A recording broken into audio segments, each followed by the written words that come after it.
Welcome, sleepy soul. I'm your storyteller tonight, here to help you drift into deep, peaceful sleep. Before we begin, don't forget to like the video and subscribe for more bedtime stories. Let me know in the comments where you're watching from and what time it is. And if there's a story you'd like to hear next, I'd love to know that too. I never planned on reading tarot for strangers. It wasn't a life goal or some mysterious calling. Honestly, it started because I was broke, newly single, and living in a cramped basement apartment in the outskirts of Portland, Oregon. Rent was cheap only because the place smelled faintly of mildew. The heater rattled like a dying engine, and the neighbors upstairs sounded like they were in a constant WWE match. Back then, I worked part-time at a local craft store, and even though I liked the job, it didn't pay enough to cover everything. A friend once told me, "You're always good at reading people. You should charge for that." She meant emotionally, but I took it literally. I had a deck from my late grandmother. Nothing mystical, nothing fancy, just 78 worn cards with fading edges. Over time, reading tarot became my side hustle. Not spiritual, not supernatural, just observational.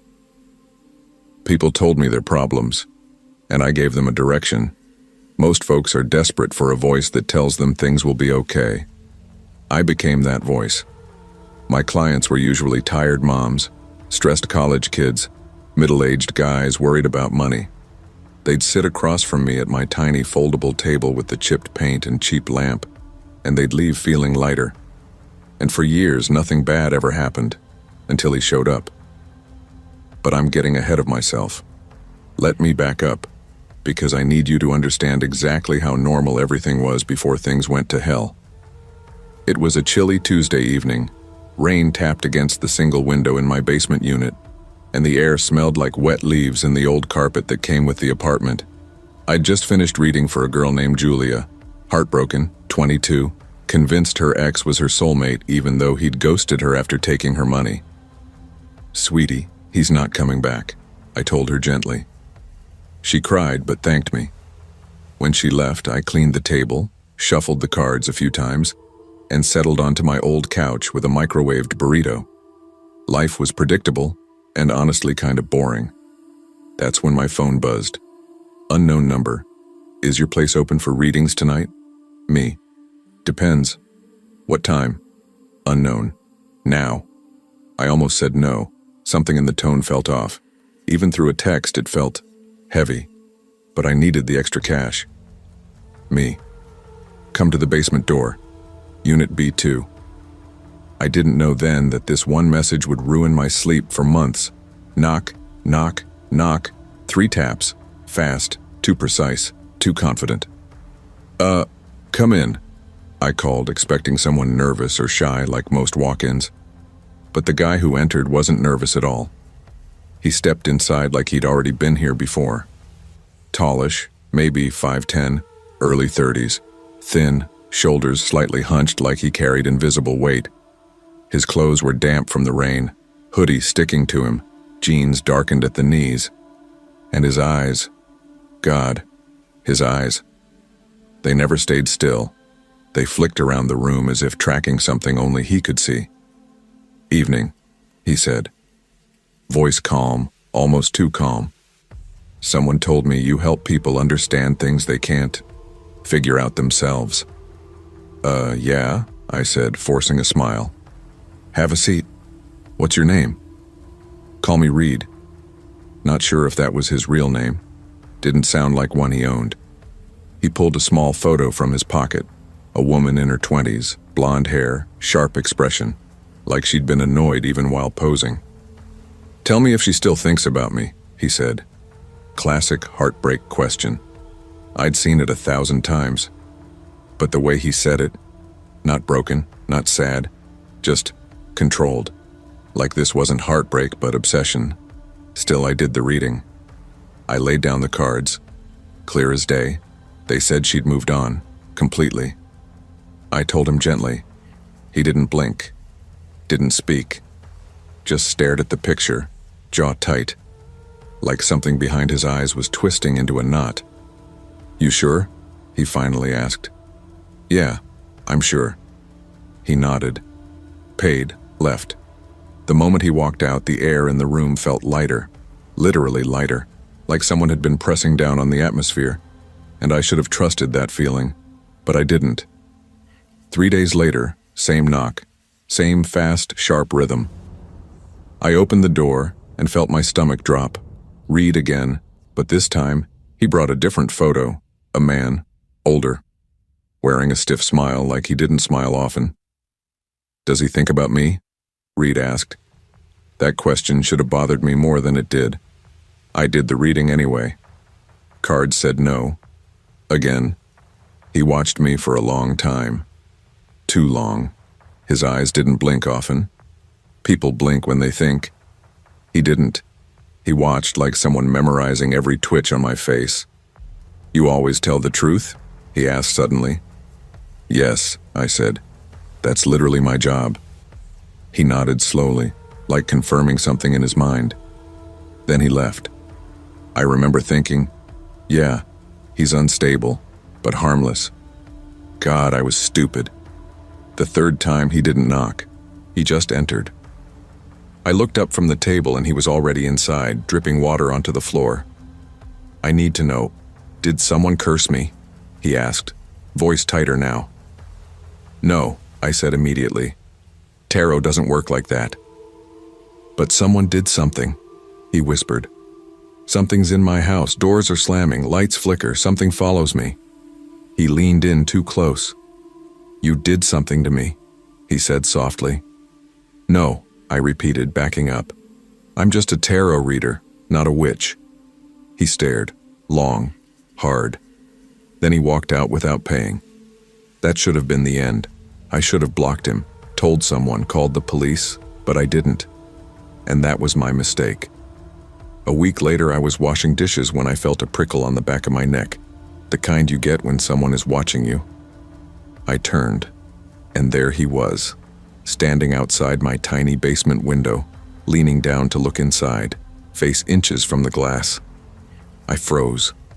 I wanted to scream, but nothing came out. I stepped toward the window slowly, hands shaking.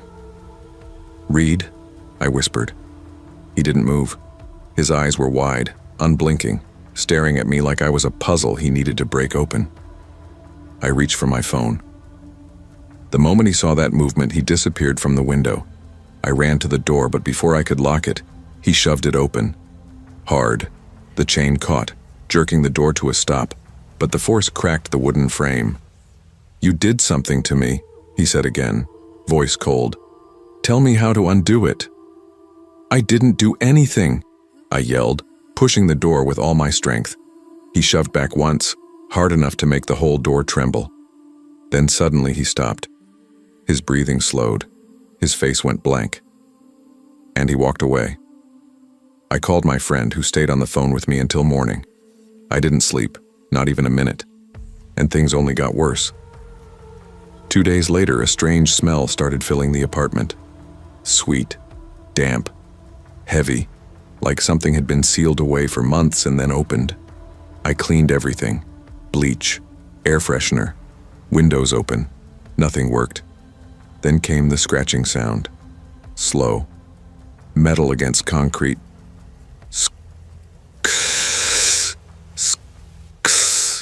I crept to the peephole. Nothing. But the mailbox flap was open. I decided to check it in the morning. Big mistake.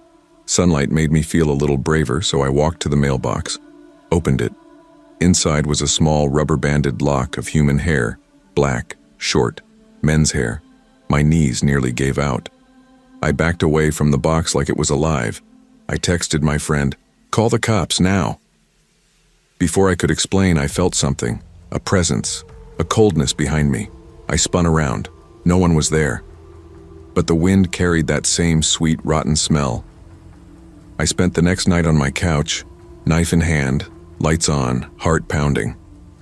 Around 2 a.m., the air went still.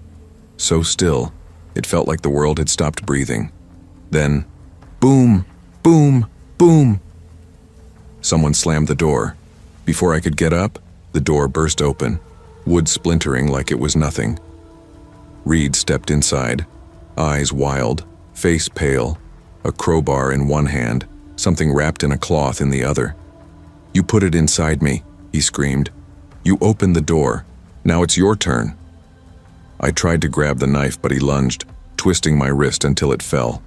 I screamed, kicked, ran. I grabbed a lamp and smashed it against his forehead. He stumbled, bleeding.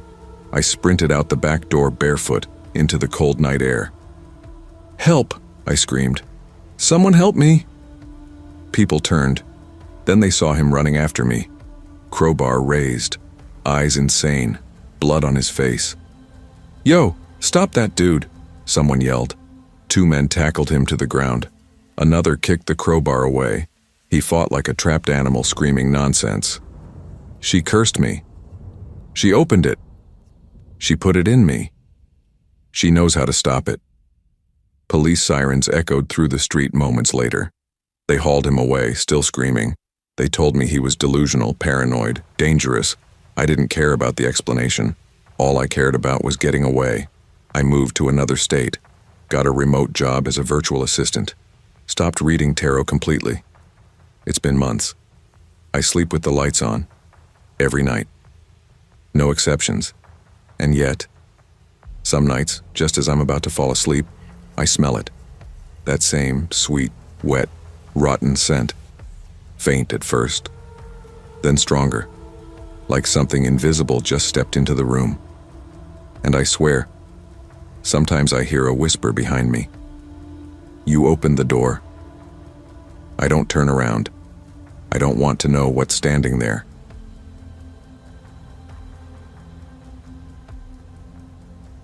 I never thought a single day could rearrange my entire life and my nerves, my habits, my sense of safety, everything. All in ways I still struggle to explain. I'm telling you this now because keeping it inside feels like swallowing glass, and maybe if I say it out loud, someone will finally believe me. People think horror is some creepy figure in the hallway, or shadows moving under your bed. But real horror is when someone living, someone breathing, decides that your life belongs to them, that your space, your body, your fear, is something they're entitled to. But I'm getting ahead of myself. Let me start with the beginning, because the beginning matters. I grew up in Hillsworth, a quiet little town in Oregon where we had more pine trees than people, and where everyone somehow knew your grandmother's dentist's cousin. Life there was predictable, almost boring. Some folks here say, boring is safe. And honestly, I used to agree. My name is Jenna Larson, and the day this happened was supposed to be one of the most normal, boring, forgettable days of my life. The first day of senior year. I wasn't feeling well that morning. I'd been dealing with these awful stomach cramps for days, and my mom insisted I stop by Cedar Ridge Urgent Care before school. "You good to go?" my mom asked as she drove me to school, her hair in that messy bun she always made when she worked night shifts. "Yeah, I'm fine," I lied. "Text me if it gets worse," she said. "I mean it. I will." I didn't. I never do.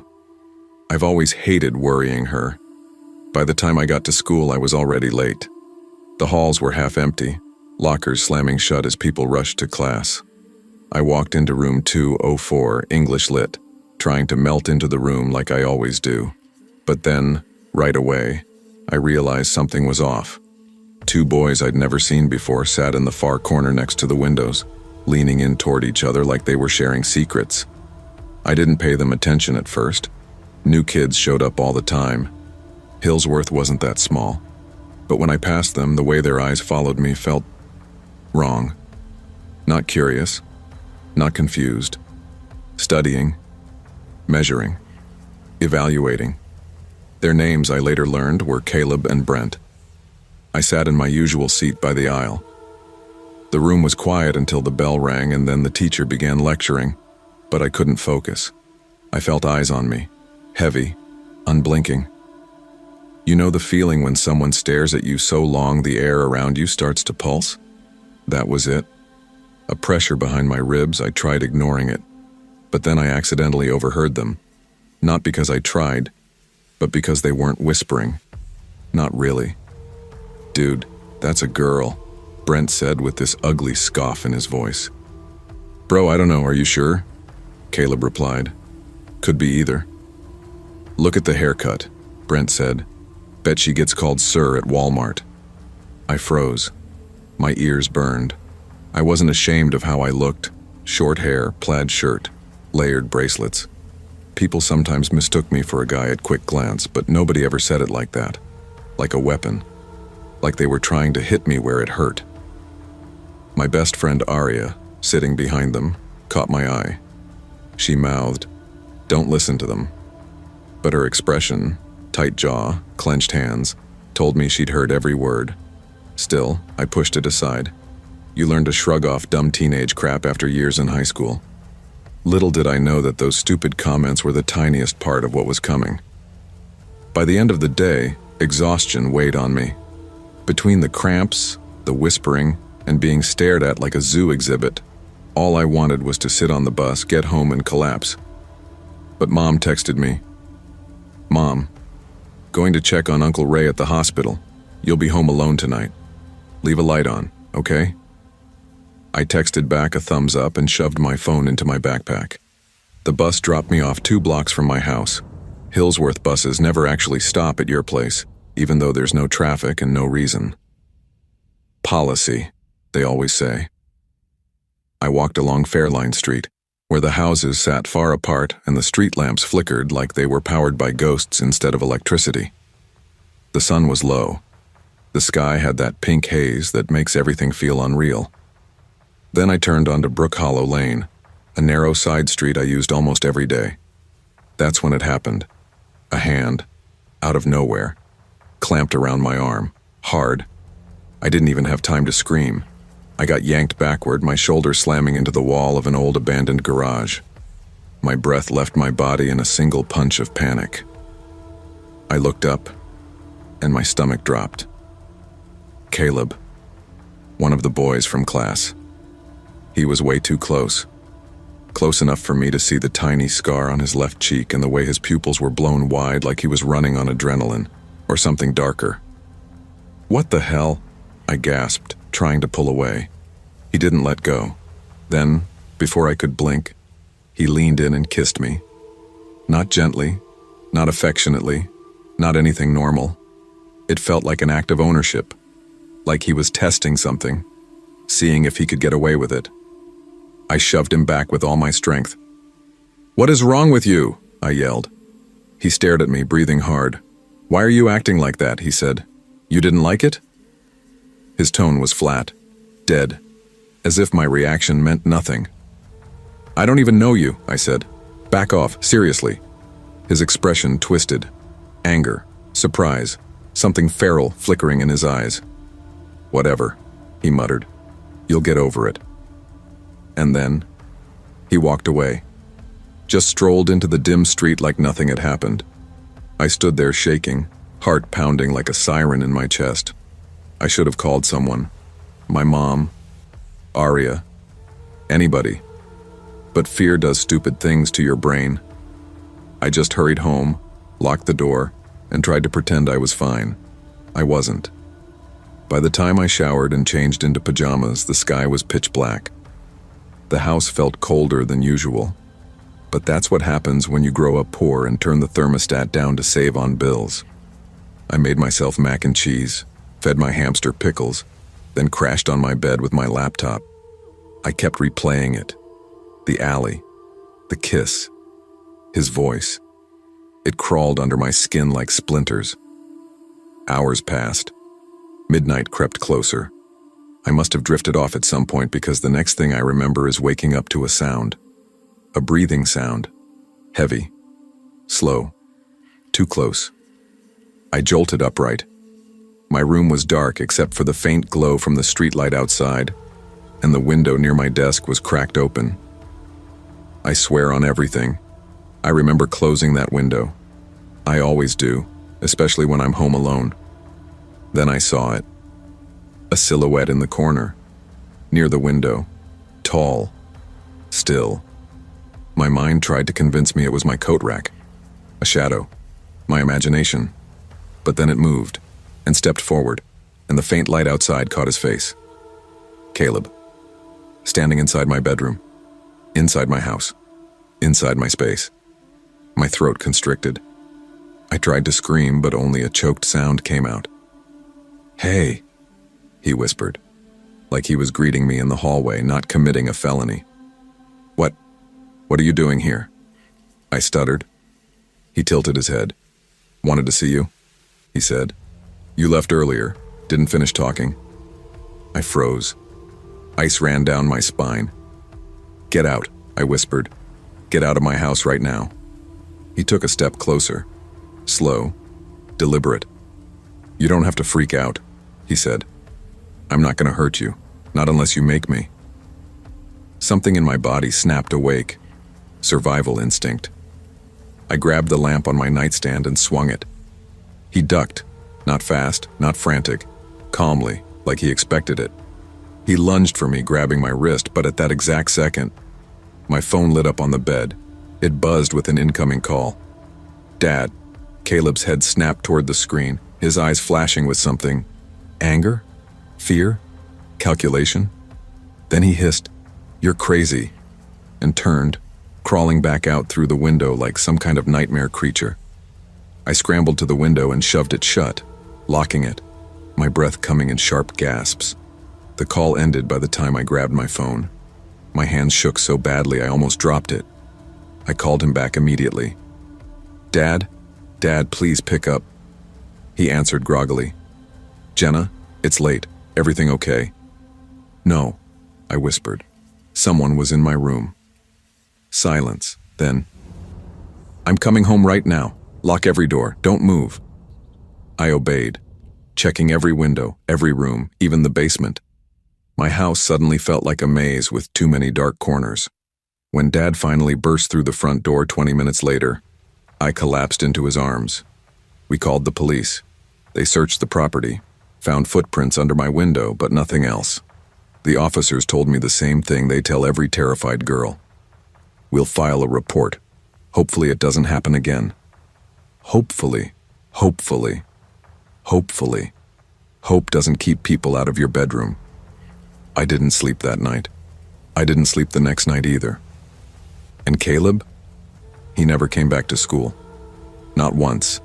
Not ever. It's like he vanished. Some nights I still wake up thinking I hear breathing. Some nights I swear I see a shadow near the window. I got new locks, I changed rooms. Dad installed cameras. But fear doesn't care about locks. Fear lives in your bones. And that night, the night he stepped through my window, it never left me.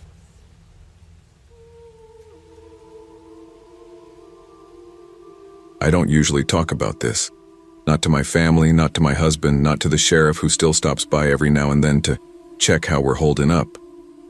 But I guess there comes a point where a story like this stops feeling like a memory and starts feeling like poison you need to spit out. So here it is. My full confession. What happened on that long strip of broken Oklahoma highway, and how a simple act of kindness almost cost me my life. I'm Ray Holloway, 41 years old, born in Tulare, California, but I've been living in rural Oklahoma for the last 9 years, far away from the noise, the crowds, the damn city chaos I used to drown in. My husband, Jared, is a ranchman inside and out, boots on before sunrise, the kind of guy who knows every sound cattle can make and what it means. We don't have kids, not because we didn't want them, but because life didn't play ball with us. A few miscarriages over the years, and then we stopped trying. The ranch became our whole world. It's peaceful, quiet, and if you drive from our place to the nearest supermarket, it's a straight hour of nothing but heat haze, telephone poles, and open land.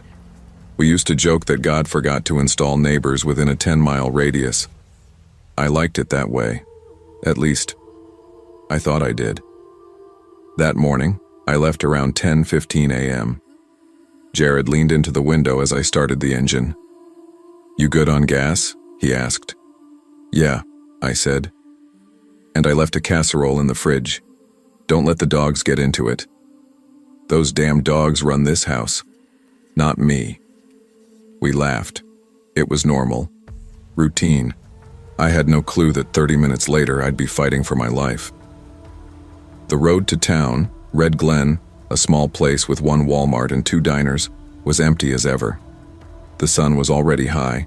Heat shimmered above the asphalt like ghosts trying to rise. About halfway there, I saw them. A boy and a girl walking along the shoulder, backpacks on, heads down, clothes dusty as hell. At first, I didn't think much of it. Hitchhikers weren't rare on old farm routes. But something about the girl, she was practically limping, made me slow down a little. And God help me. I stopped. I pulled over about 30 yards ahead of them and rolled my window down. The guy was tall, wiry, maybe mid-20s. Patchy beard, sunburnt nose, wearing a faded army surplus jacket even though it was easily 90 degrees. The girl looked younger, early 20s maybe, skin pale, hair plastered to her forehead with sweat. "You folks all right?" I asked. The guy nodded quickly, too quickly. "Yeah, ma'am. Just trying to get into town. You headed that way?" I hesitated. Every true crime documentary I'd ever seen flickered through my mind. The girl coughed, a dry, miserable sound. "Please," she whispered, "just need a ride." Something in that voice broke my resolve. I unlocked the door. "All right, get in. AC's on."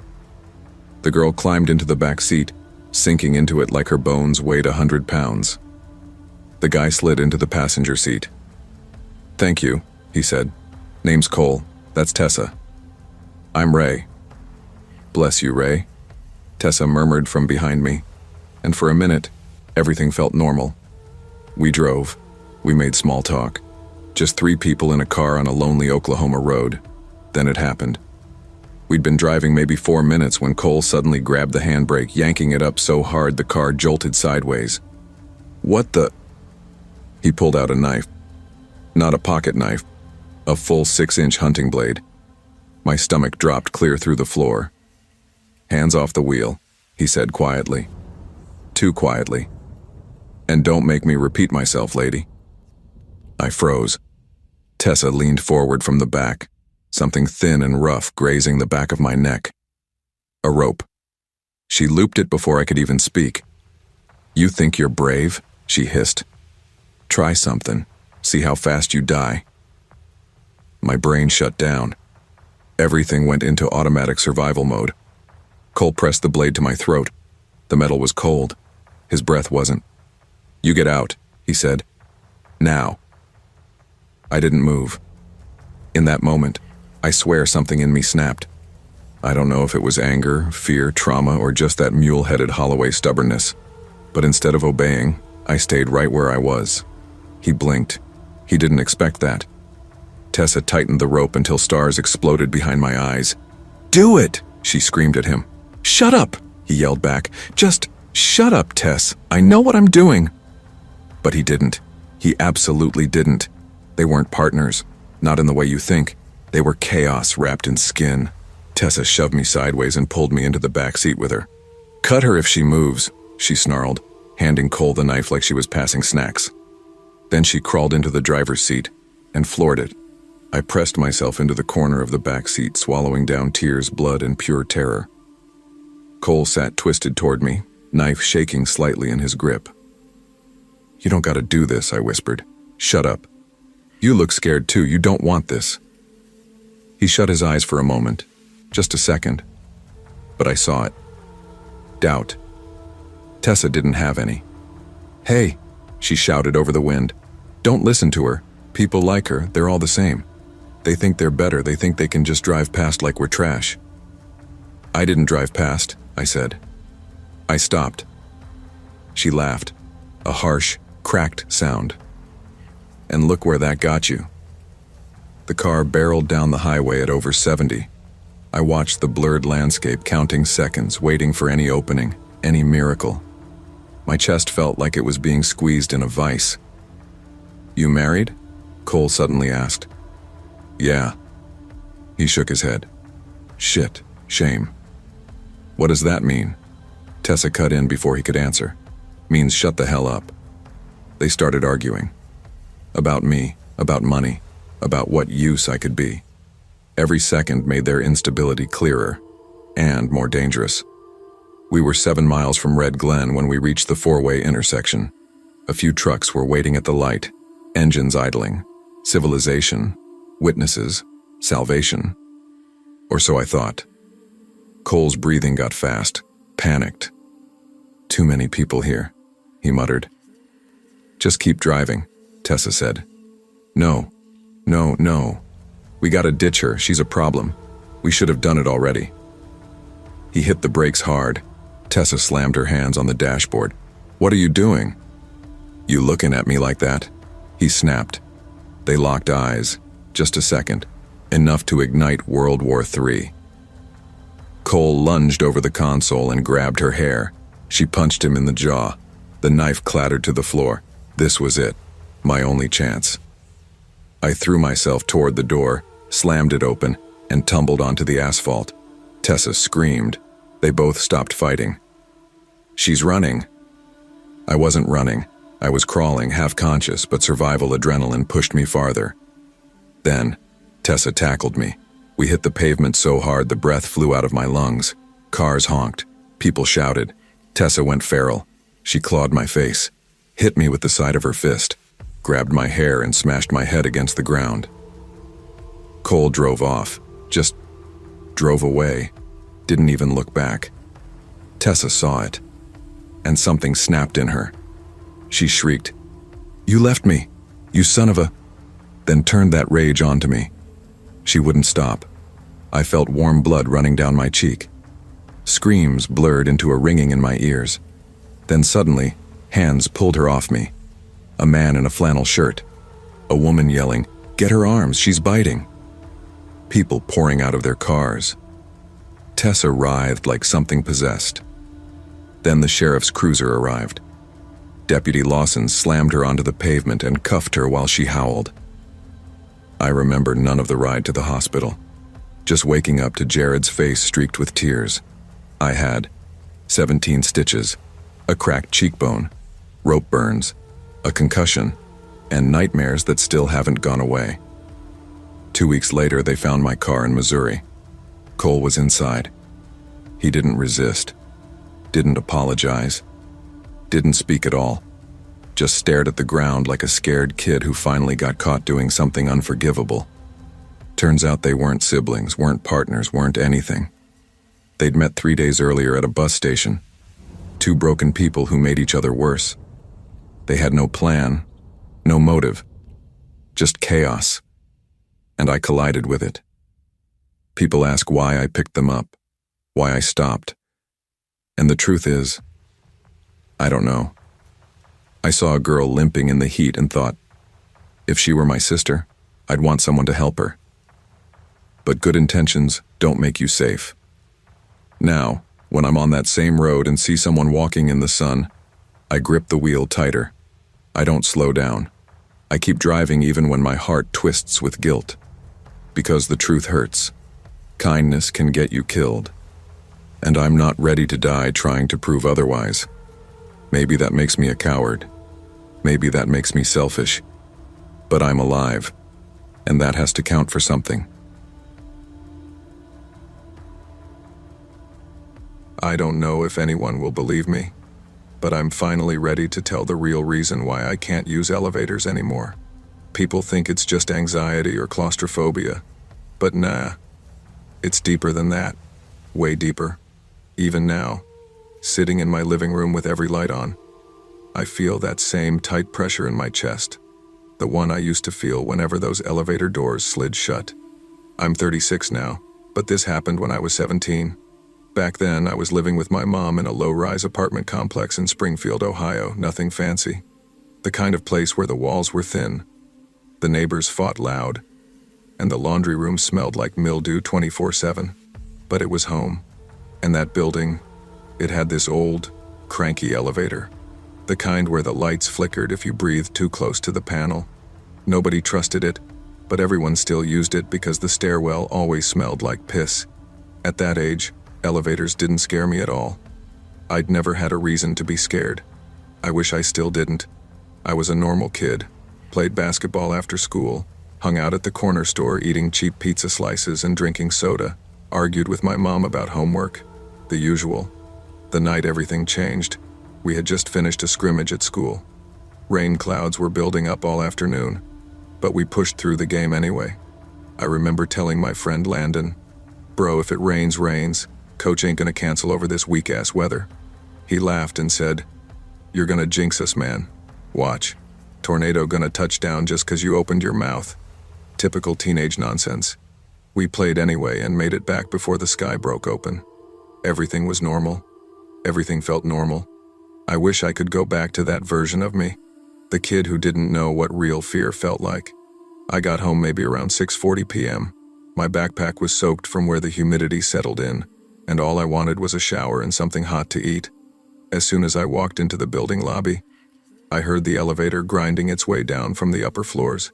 Perfect timing, I thought. I pressed the button. No hesitation. The doors opened, and I stepped inside. I hit 5 for our floor. But before the doors fully closed, that's when it happened. Something, or rather someone, moved outside the elevator, just in my peripheral vision. At first I thought it was a neighbor, but the figure didn't move like any normal person. Tall, bony, clothes too big for his body but somehow stretched tight at the wrong places.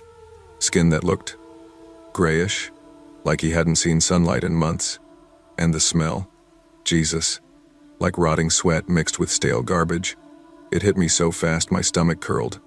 He didn't blink. He didn't flinch. Just stared at me like he was looking straight through my skin. I tried looking away, tried pretending I didn't see him, but as the doors shut, his head tilted like a broken puppet. And he smiled.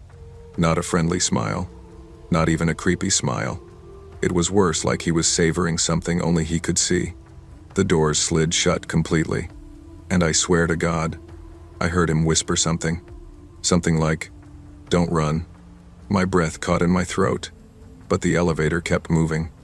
For 5 seconds, I told myself, "You're imagining things. Stop being a punk.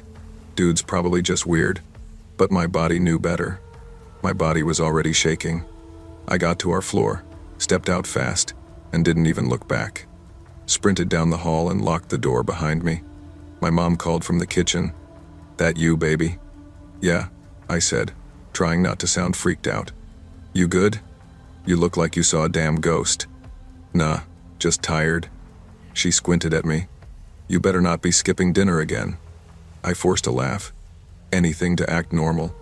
Later that night, after showering and distracting myself with video games, Mom reminded me, "We're out of milk. Run to the store real quick before it closes." I didn't want to go back downstairs. Didn't want to see that lobby. Didn't want to risk seeing him. But what was I gonna say? "No, Mom, I'm scared of the elevator now because some corpse-looking dude smiled at me weird." So I went. I took the stairs down just in case. Bought the milk. Walked back. Everything felt fine. Until I stepped into the lobby again. The elevator dinged open before I even touched the button. Empty. No one around. I thought, okay, just go. Don't overthink it. I stepped inside. Pressed 3, we lived on 5. But I had to drop something at our storage unit first. Leaned on the wall. The elevator started moving. I exhaled. But then, it stopped at floor 2. Doors slid open. Nobody there. No footsteps. No voices. No movement in the hallway. It stayed open longer than usual. Way longer. "Close, close, close, man," I whispered. And just when the doors finally started sliding shut, something jerked forward from the right side. A body. A towering, jerking shadow of a man stepped halfway into the elevator. It was him. The same man. But this time, closer. Much closer. He didn't step in fully. Didn't even look directly at me. He just stood there. As the elevator doors closed on him. Like he wanted to be trapped in there with me, but not yet. My knees went weak. My throat dried out. But the elevator kept going. I told myself, it's okay. It's just a coincidence. Just a weird dude in the building. But the dread, it sat heavy, like someone pressing on my chest. I reached the 3rd floor. Doors opened. Silence. Empty hallway. I stepped out fast, but something felt off. The lights in the hallway flickered in a way I'd never seen before, like someone or something was messing with the wiring. On my way back to the elevator to go up to 5, I paused. Part of me screamed, "Take the stairs." But my hands were full, and I was tired. Fine. One more ride. One more. I stepped inside. Hit 5. The elevator jerked. Lights dimmed red. Then, bam. It stopped. Right between floors 3 and 4. Total silence. Then, a slow hum, like static crawling across metal. I felt the hair on my arms rise. The lights flickered, and then went fully red. "What the hell?" I whispered. Then I wasn't alone. In the reflection of the elevator's metal panel, I saw a shape behind me.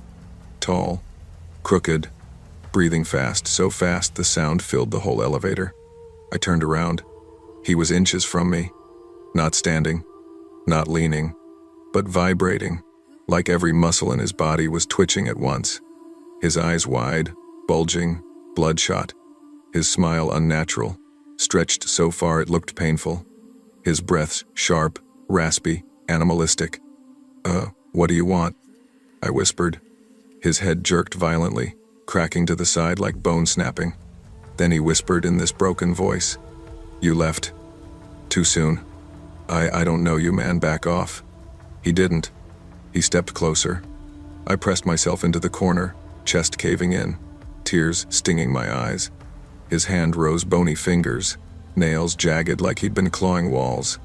He placed them on my cheek. Cold. So cold it burned.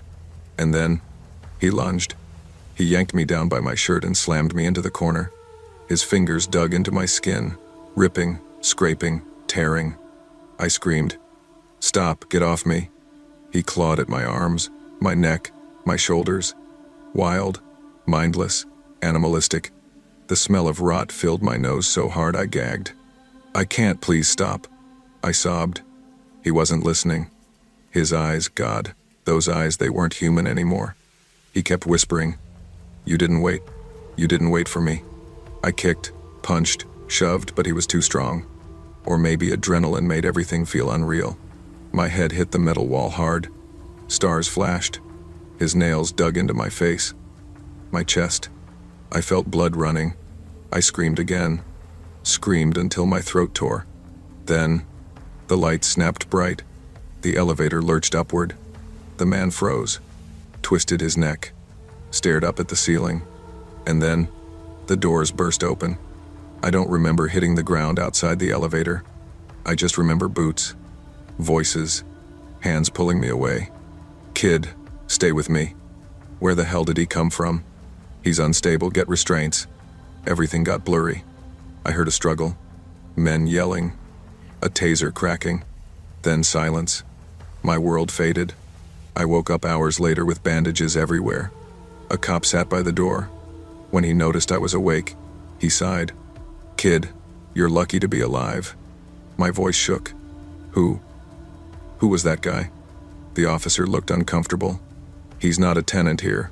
He's not a visitor. He's not supposed to be anywhere, honestly." My blood ran cold. "What do you mean?" He hesitated, then said, "He escaped from a mental facility 2 miles away during a blackout.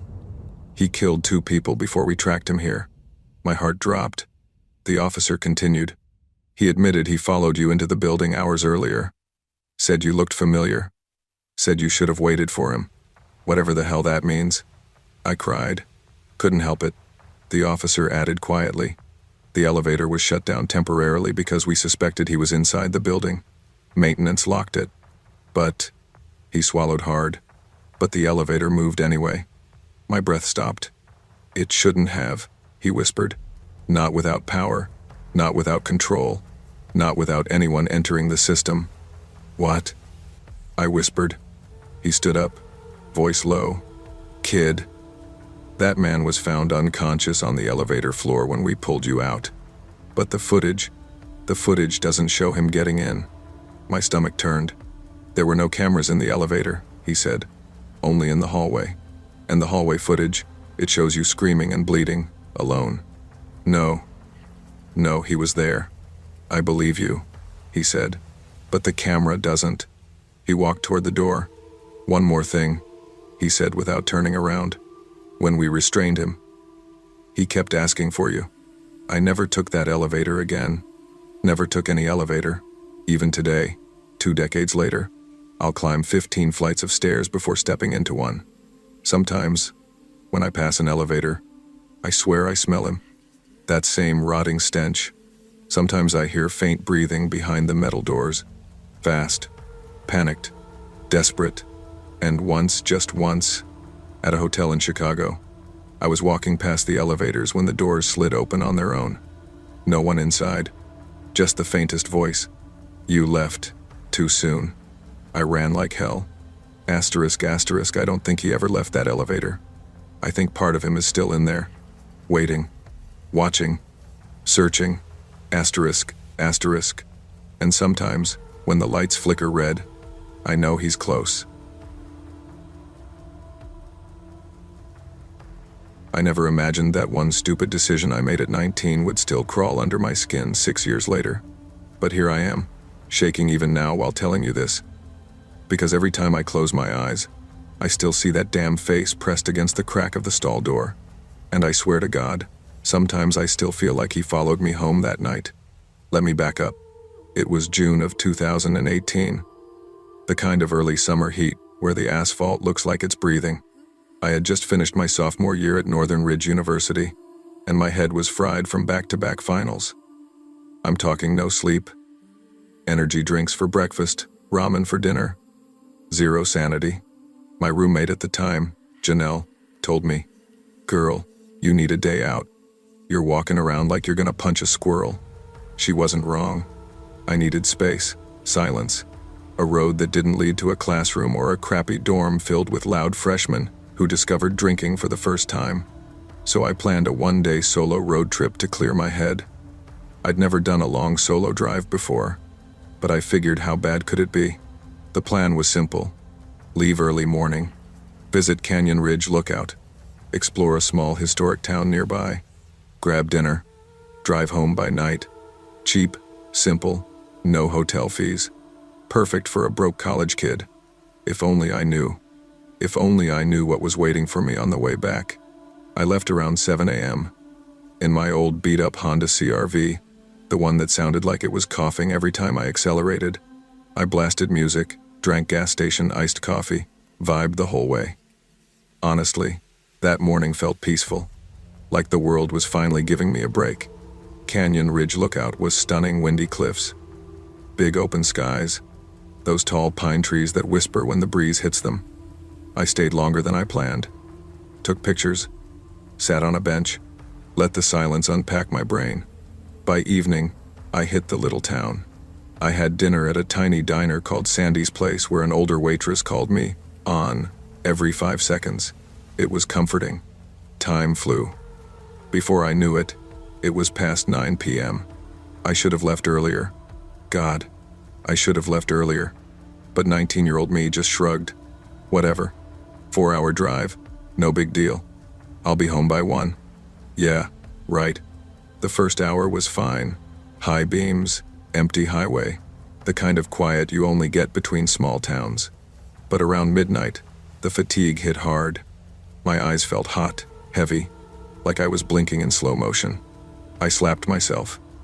I turned the AC up. I rolled the window down. Nothing worked. At one point, I muttered to myself, "Okay, this is stupid. I'm gonna crash if I keep going."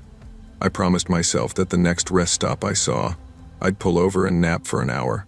Just 60 minutes. Enough to survive the drive. A few miles later, I saw a sign glowing in the dark. Rest area 1 mile. Perfect. Or so I thought. The place looked dead. Not dying. Dead. A few dim lamps lit the parking lot. No cars. No trucks. Not even a stray raccoon. Just stillness. Every instinct in me whispered, "Don't stop here. Keep driving." But my eyelids were like lead weights. I couldn't risk falling asleep on the road. So I parked, locked the doors, leaned the seat back, set a timer for 1 hour, and knocked out faster than I expected. When my alarm rang, it felt like 5 seconds had passed. And, Of course. My bladder betrayed me. Damn it, okay, fine. In and out. The building wasn't far. Just a short walk across the lot. But as soon as I stepped inside, I felt it. That weird, heavy silence you get in abandoned places. Except this place wasn't abandoned. Right? The air smelled like bleach and something metallic underneath. I found the women's restroom. Stall second from the left. I shut the door. Hung my small bag on the hook. Everything was normal. Until it wasn't. 30 seconds in, I heard footsteps. Slow. Dragging. And then a voice deep, raspy right outside the bathroom, talking to itself. She's here. Yeah, she's here. My heart dropped. Because no one else had been in the parking lot. Nobody. I froze. Maybe it was just my paranoia? Maybe. Then the bathroom door creaked open. I held my breath. Boot steps entered. Heavy. Uneven. They stopped right in front of my stall. A soft knock. Tap.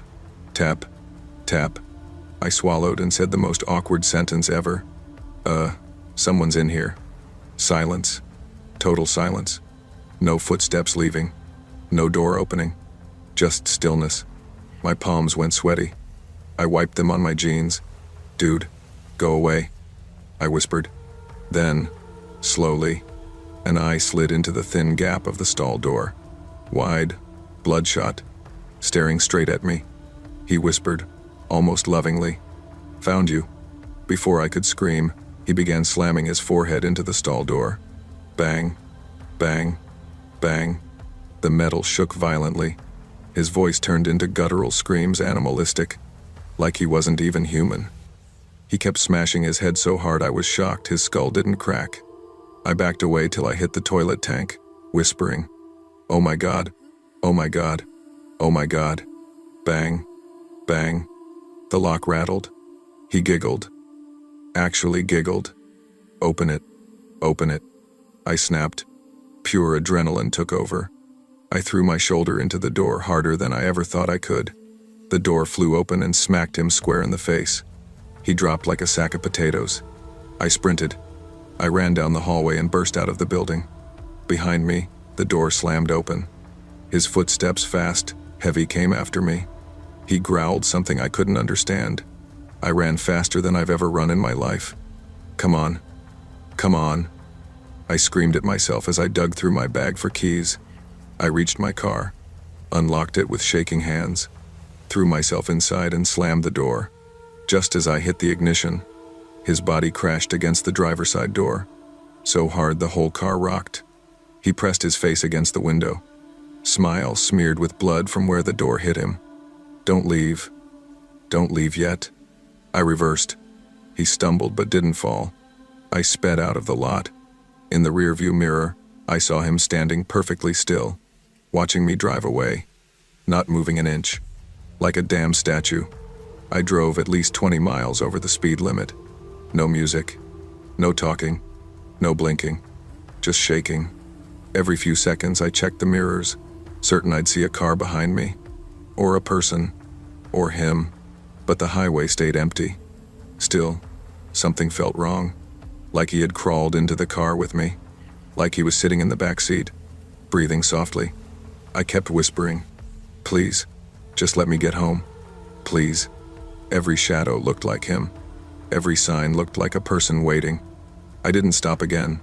Not for water. Not for air. Not even when my hands cramped around the steering wheel. I didn't stop until I pulled into my driveway at 3:47 a.m. You'd think getting home would make things better. It didn't. Because the moment I got out of the car, I felt it. Someone watching me. The yard was empty. The street was empty. But I felt eyes. I ran into my house, locked everything, double-checked the windows, and sat on the floor shaking. For weeks, I couldn't sleep. Anytime I closed my eyes, I saw that bloodshot gaze through the crack of the door. I had nightmares of him under my car, behind trees, standing outside the bathroom stall again. And the worst one, standing in my hallway at night saying, "Found you." For months, I refused to stop at rest areas. Honestly, I still don't. And before you assume he was just a random homeless guy, let me add something. About 3 days later, I found something on my windshield. A small smear of dried blood. One fingerprint. A single word written underneath on a scrap of paper. Run. I showed it to the police, but they shrugged it off. But I know what I felt that night. I know what I saw. And I know someone else was there. Someone who wasn't supposed to be. Someone who knew I'd be alone. Someone who wanted me. Someone who still might. Because sometimes late at night, when I park my car after work, I still see a figure standing under the streetlight at the end of my block. Not moving. Not walking. Just watching. And every time I take a second look, he's gone. But I know he was there. I know he's still out there. And I know he never stopped looking for me. I always thought I was the kind of guy who could talk his way out of anything. Smooth talker, fast thinker, the type who believed rules were more like suggestions, bendable, negotiable, never final. Back home in Ridgeford, people used to say I was slick, and not always in the good way. My mom would roll her eyes and say, "Aiden, you keep playing life like a damn casino. One day the house is gonna collect." I used to laugh that off. I'm not laughing anymore. Not in here. Not in Cedar Ridge Correctional. Not in this concrete box, where even silence sounds like it's watching you. But before I tell you what happened in this place, I should probably tell you how I landed here, how a single choice, one stupid night, turned into a confession I never wanted to make. I wasn't some villain. At least, I didn't start as one.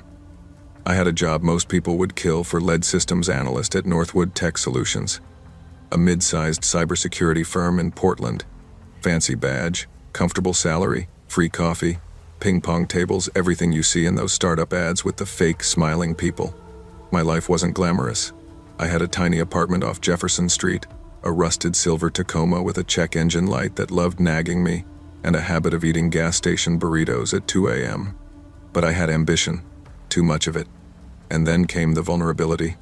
I found it by accident, a gateway buried so deep in the archives folder structure that no one else had touched it in years. A flaw so big it made my pulse spike. Anyone who slipped through it could access client data, prototypes, contracts, hell, entire negotiation, threads with government partners. It was the kind of flaw that made people rich, filthy rich. At first, I did what any good employee should do. I documented it, filed a quick internal report note, and planned to bring it up during the weekly audit. But then something small and stupid changed me. One night, I overheard 2 senior managers talking in the break room. They had no idea I was there, tucked behind the vending machines fixing a network cable. "Yeah, Aiden noticed the system freeze first," one manager said. "He's sharp." "Sharp," the other snorted. "Kid's replaceable." They all are. Replaceable. That word stabbed deeper than it had any right to. Maybe that's when ego stepped in. Maybe greed. Maybe anger. Maybe all 3. I wish I could tell you I thought it through. I didn't. For weeks, I worked the flaw like it was a puzzle only I could solve. I encrypted everything, wrote scripts from scratch, erased logs, tested activity spikes at off hours. Every step felt like a thrill, like standing on the edge of a skyscraper with the wind at your back. And then came the night, the stupid night, when I plugged in the drive. It was 2:17 a.m., office empty, fluorescent lights buzzing like dying insects. When I executed the script and saw the data flowing, lines and lines of company secrets copying into my drive, I felt invincible. My heart pounded. My palms shook. I swear I could hear my pulse in my teeth. "This is it," I whispered. "This is the moment everything changes." God, how wrong I was. I didn't know Liam Harker had noticed. He was this quiet guy from data recovery, didn't talk much, always wore headphones. If you mentioned sports, he'd perk up like a puppy. Otherwise, he was a ghost. Apparently, I wasn't as invisible as I thought. He reported my weird behavior to security, a few late-night entries, some strange terminal logs he spotted during a routine check. And that was it. That was enough. Hours after my heist, I woke up in my apartment to fists pounding on my door. "Portland PD, open up." I didn't even have time to unplug the drive. They stormed in, guns drawn. I remember shouting, "It's not what it looks like," which is the dumbest thing anyone can say in that situation. I remember the cold metal handcuffs. I remember the look the detective gave me, this disappointed, almost sad expression that felt worse than anger. Evidence? Everywhere. My deletion scripts failed because I mistimed one line of code. My network spoofing crashed because I forgot to update a MAC address. The security footage? I didn't even know that camera corner worked. I wasn't slick. I wasn't smart. I wasn't a mastermind. I was an idiot. They didn't even bother stretching it out. Corporate lawyers are sharks. Mine was a goldfish with glasses. He tried, but the evidence was a mountain, and I was buried under it. 5 years. Possibility of parole in 3. No applause, no drama, no last words. Just judgment. Just betrayal. Just silence. My mom cried in the courtroom. I couldn't even look at her. People think prison is about violence. That's not the worst part. It's the quiet, the waiting, the thoughts that grow teeth. Cedar Ridge wasn't the worst place in the country, but it had an atmosphere like the walls themselves had absorbed every bad thing ever done inside them. My cellmate was Roy Stitch Callan, big dude, tattoos wrapping his arms like vines, deep Louisiana drawl. First night, he looked at me and said, "You snore. I'm breaking your nose." "Cool?" "Yeah," I croaked. "Cool?" He grinned. "No, brother, not cool. Just facts." He wasn't my problem, though. My problem started with the guy 3 cells down, Jonas Reed. He wasn't loud. He wasn't violent. He barely spoke. But every night, around 1:30 or 10, he would whisper. Not to himself. Not to anyone we could see. He whispered like someone was whispering back. First week inside, I barely slept. Lights never seemed to go fully dark, and footsteps echoed like memories. One night, I finally drifted off, only to wake up, gasping, drenched in cold sweat. The dream was too real. I was back in the server room at Northwood. Everything flickered under emergency lights. The door slammed behind me. I turned, and someone was standing in the far corner, half hidden in shadow. "Don't move," they whispered, except their voice wasn't human. I jolted awake, heart hammering. I told myself it was guilt, stress, prison nerves. But then the whispers started. "Hey. Hey. Aiden." The sound drifted from the hallway, soft, drawn out. I sat up. "Who's there?" No answer. Royce snored on, completely oblivious. Again. "Aiden. Come here." I got up, walked to the bars, and craned my neck. Nothing. Just empty cells. Dim hallway lights. Complete stillness. Then, soft footsteps behind me. But inside the cell, I spun. No one. My breath caught in my throat. I whispered, "What the hell is going on?" Royce mumbled in his sleep, "Ain't nobody talking to you, man. Go the hell to bed." But someone was. I knew it. Next morning, during chow, I sat across from Officer Talbot, a grumpy, mustached guy with a cowboy attitude. "Who's Jonas?" I asked quietly. Talbot's fork froze halfway to his mouth. He looked around, lowered his voice. "Don't go poking around that one. Man talks to shadows." "What do you mean?" Talbot stared at me, expression tight. Last year, his roommate hung himself. Before that, another inmate cut his wrists.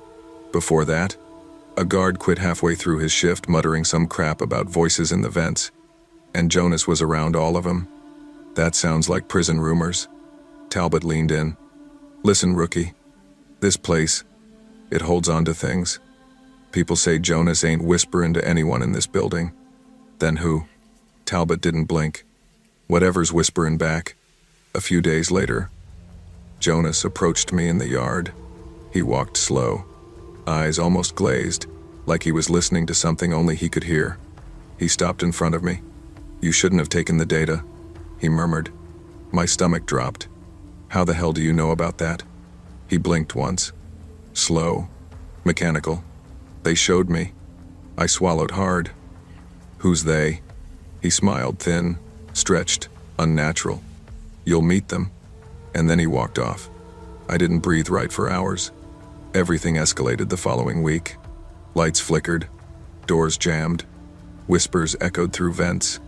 Late one night, I woke to find Royce sitting upright in bed, eyes wide. "You hear that?" he muttered. "What?" He shook his head. "Voices, man. Sound like someone crawling in the damn walls." Before I could answer, a scream tore through the hallway. We leapt to the bars. Down the block, Jonas clawed at his own cell door, shrieking, "Not me, not me. Take him, take him." Officers rushed, tried to hold him down, but Jonas wasn't screaming at them. He was staring directly at me, straight at me. His voice cracked as he yelled. Aiden opened the door. He let them in. My blood turned to ice. Everything changed after that. Jonas was removed from his cell, dragged off kicking and sobbing. But his words stayed. Aiden opened the door. He let them in. I tried to shake it off, tried to tell myself he was insane. But the nightmares got worse. Every night, I dreamed of that hidden server room corner, of that shadowed figure, of a voice whispering, "You stole from us. Now, we'll take from you." Sometimes I woke and saw movement in the cell, a flicker, a shape, a reflection not matching my own. Royce noticed. One morning he said, "You look like hell, man, like something's living in your head." I wished he was wrong. The worst night came without warning. Lights shut off. Backup failed. Total darkness swallowed everything. From the hallway, whispers erupted, layered, overlapping, familiar and unfamiliar voices blending into something that didn't belong in the human world. I froze. Royce pressed himself against the wall, trembling. Man, what the hell is that?" Something moved outside our door. Not footsteps, more like dragging. Then a voice right at the bars. "Aiden." My breath hitched. It wasn't Jonas. It wasn't any inmate. It was the same voice from my nightmares. "Why did you open the door?" My teeth chattered. I didn't know. I didn't know what I was doing. You invited us." The darkness in the hallway shifted, bending, breathing. A silhouette formed, something tall, thin, impossible. I staggered back. Royce screamed, "Who's there? Show yourself." It did, but only I saw it clearly. A shape made of static and shadow, a glitching outline, like a corrupted file trying to stabilize. And inside it faces, multiple, shifting, leaking through. Faces I recognized. Liam Harker, my boss, security officers, people whose data I had stolen, their eyes hollow, mouths open in silent accusation. "Aiden," the thing whispered, "you broke the boundary, and now it's your turn." I fell to my knees, sobbing, shaking, begging. "I'm sorry. Please, I'm sorry." The thing leaned close, its breath cold enough to numb my cheek. Regret comes too late. Then everything went black. I woke up in the infirmary. Nurse Jones hovered over me, adjusting an IV. What happened?" I croaked. "You collapsed," she said. "Seizure, high fever. You were hallucinating, screaming your lungs out." Hallucinating? Right. Except, Royce wouldn't look at me afterward. When he finally did, hours later, he whispered, "I saw something, man. I ain't sleeping in that cell no more." They separated us immediately. So now I'm here, writing this down. Not for sympathy, not for redemption, but because the whispers didn't stop. They followed me. Even now, in the quiet, I hear them in the vents, in the pipes, in the cracks of the walls. Aiden, time is almost up. I don't know what waits for me after parole, if I even make it that far. But I know this. Ambition didn't destroy me. Greed didn't destroy me. I destroyed myself by opening a door I never should have touched, by allowing something in, something that belonged on the other side of the digital world. If you're reading this, don't make my mistake. Some vulnerabilities aren't meant to be exploited. Some doors aren't meant to be opened. Some data isn't meant to be touched. And some shadows don't stay in the dark. They come looking, especially for people like me.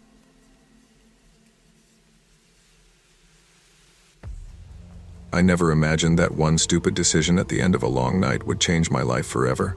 If you'd asked me 2 years ago whether I believed in anything supernatural, I would have laughed in your face.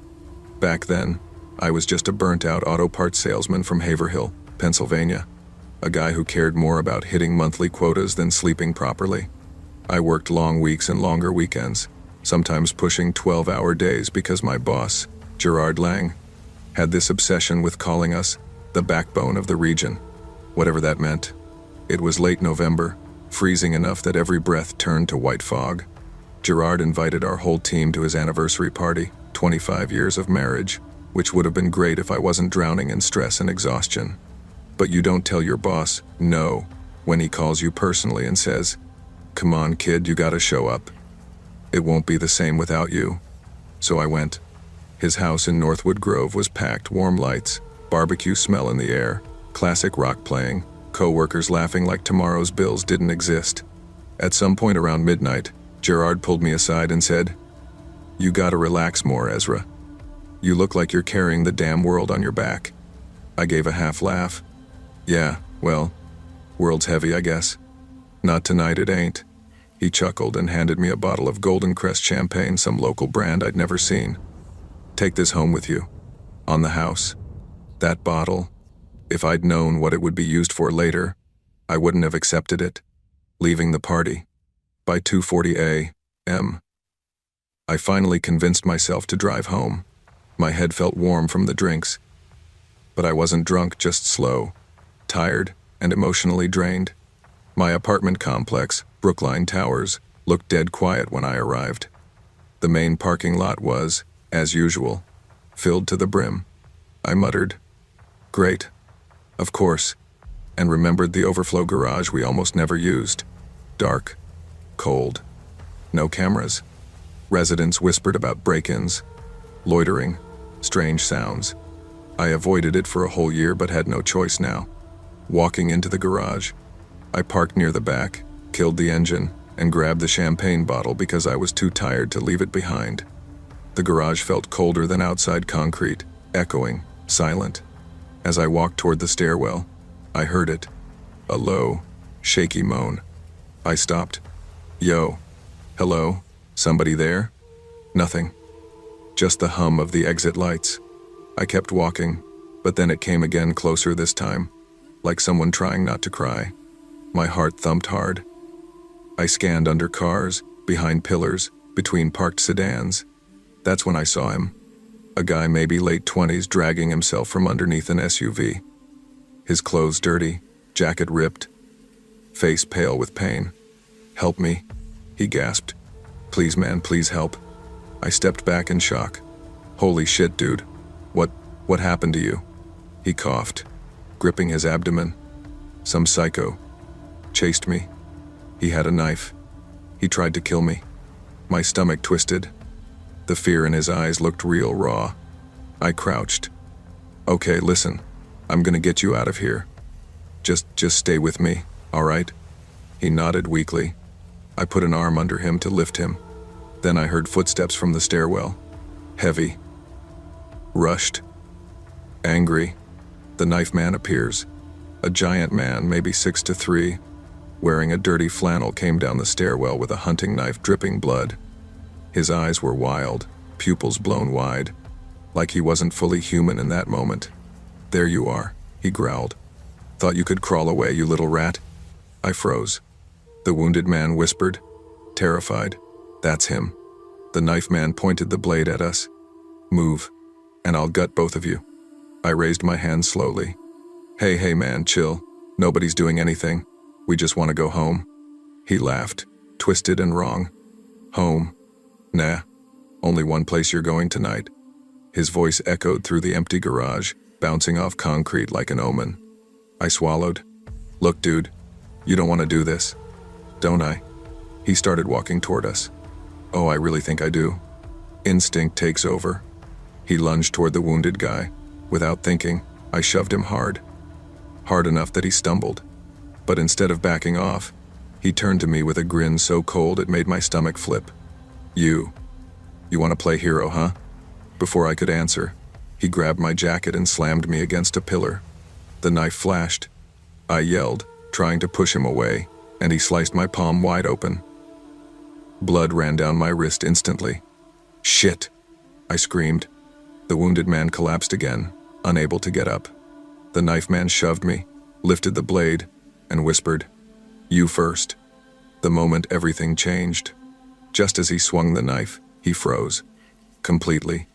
His eyes widened, his jaw locked, his body stiffened like he'd seen something behind me, something terrifying. I turned, heart pounding, but nothing was there. Just darkness. What the hell are you looking at?" I gasped. But he wasn't looking at anything. He was looking through something. Then, with the same locked, horrified expression, he slowly raised the knife and stabbed himself. Once, twice, over and over, silent, face frozen in terror. His body jerked with each blow, but he didn't scream. He didn't blink. He didn't show pain. Finally, he dragged the blade across his throat. Blood splattered the concrete. His eyes never moved from that empty space behind me. I stood frozen, breath shaking so hard I tasted metal in my mouth. The wounded guy whispered, voice broken, "Dude, what the hell just happened?" I had no answer. The security guard arrives. Footsteps echoed, a security guard sprinting toward us. He saw the blood, the corpse, the wounded man, my slashed hand. "What in God's name? You two okay?" I broke down, then shock hitting me like a truck. "He tried to kill us, he just. The guard called 911 immediately. Within minutes, EMTs arrived and rushed us to the hospital. Police followed. At first, cops looked at us like we did something. But after watching the security footage, everything changed. The camera showed the wounded man crawling, me taking him by the arm, the knife man rushing in, me trying to defend, the knife man freezing mid-attack, then repeatedly stabbing himself, and collapsing. No one else was visible. No shadow, no movement, no trick of light. Something invisible made him stop. Something he saw. But we couldn't. Later, police told me the man was a drifter named Hoyt Walker. No history of violence, no threats, no prior arrests. The night of the incident, they found traces of meth and PCP in his blood, but the examiner said, even under influence, this type of self-inflicted attack pattern makes absolutely no sense. They asked me if I saw anything. I said no, because if I said yes, I wasn't sure they'd let me go home. My hand needed 12 stitches. The wounded guy, his name was Reyes Milton, survived after surgery, but both of us suffered nightmares for months. For weeks, I couldn't sleep without hearing that stab, that wet, sickening sound, and seeing Hoyt's eyes staring into nothing. I moved out of Brookline Towers, didn't even finish my lease. I didn't care about losing the deposit. Even now, when I walk through a parking garage at night, I swear I feel cold air behind me, like something is standing there, invisible, watching. Something Hoyt saw in his last seconds. Something I think followed us out that night. Something waiting. Every time I turn off the lights in my new apartment, I whisper to myself, please, don't be here, because I'm terrified that one night, I'll turn around and finally see what he saw.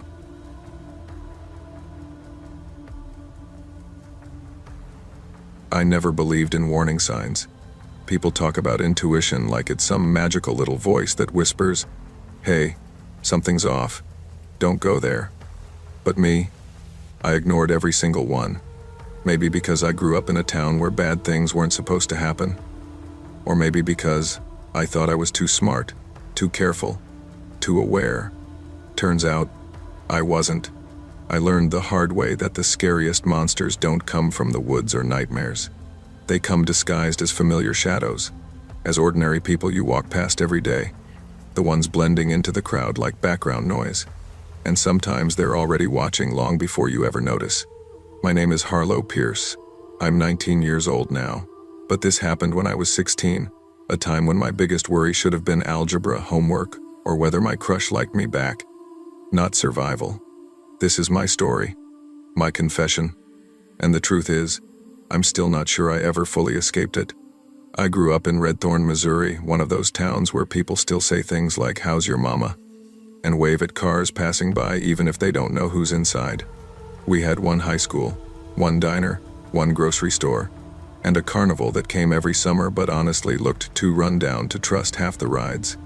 I lived with my mom, Lydia, and my little brother Noah, who at the time was 10 and obsessed with football even though he was barely big enough to lift the helmet.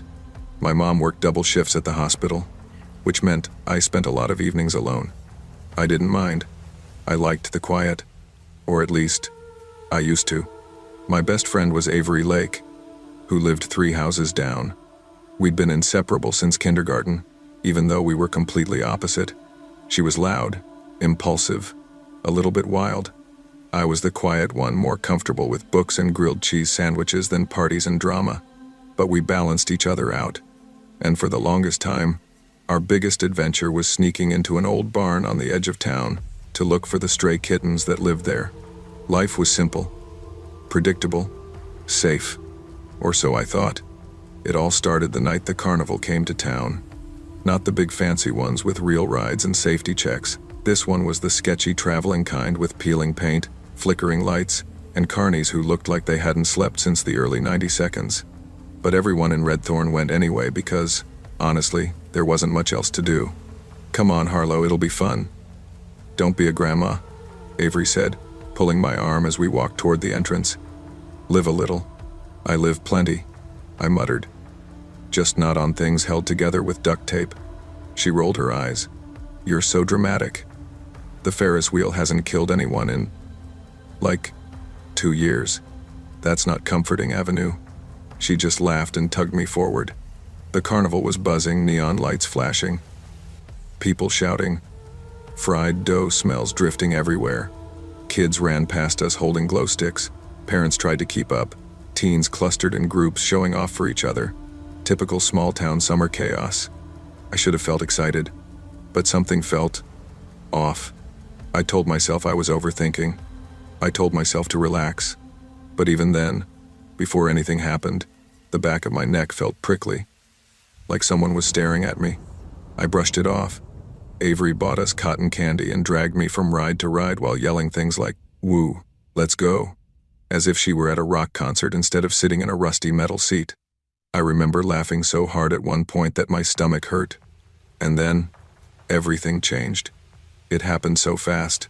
Avery spotted a guy she liked standing near the ring toss booth. She elbowed me. "I'm gonna say hi real quick. Stay right here, okay?" "Okay. But don't leave me forever." She winked. 5 minutes tops. 10 minutes passed. Then 15. I wasn't worried at first. She had a habit of wandering off. But the crowd felt thicker now. Louder. Overwhelming. People kept brushing past me. The lights felt too bright. My head started buzzing. That's when I heard a voice behind me. "You lost?" I turned around. A guy about 18 or 19 stood there tall, lean, wearing a faded denim jacket. His brown hair fell over one eye in a way that seemed almost intentional. His name, though I didn't know it then, was Rhett Caldwell. Something about him made my stomach tighten. Not because he was cute, not because he was intimidating, but because his eyes didn't match his smile. He was smiling like he was trying to look friendly, but his eyes were cold, completely empty. I swallowed. No, I'm waiting for someone." He tilted his head slightly. "You sure?" "Yeah, I'm good." He stepped closer. Too close. "You shouldn't be out here alone," he said. "Not safe for girls." I forced a smile. "I'll be fine. Thanks." He stared at me for a few more seconds, longer than any stranger ever should, then walked off slowly. Like he wasn't really leaving. Like he was waiting. Watching. I rubbed my arms, suddenly cold. Avery finally returned 10 minutes later, apologizing like crazy. Sorry. He asked for my number, and holy crap, you look like you saw a ghost." "I'm fine." But I didn't feel fine. I couldn't shake the feeling that something bad was coming. We stayed at the carnival later than planned. Around 10:30 p.m., Avery said she wanted to go to the bathroom before heading home. "Wait with me," she said. "I'll just stand outside." She nodded and ran inside one of those awful portable bathrooms. I waited and waited. Then I heard her scream. I jumped so hard the cotton candy I was holding fell to the dirt. "Avery?" I rushed to the door and yanked it open, only to find her glaring at me. "What the hell, Harlow?" I dropped my phone in the toilet. I nearly hit her. "Are you serious?" "Sorry, my bad," she said, pulling her hair into a bun. We laughed it off, but the adrenaline left me shaking. We started walking toward the exit when I heard someone behind us. Footsteps. Slow. Purposeful.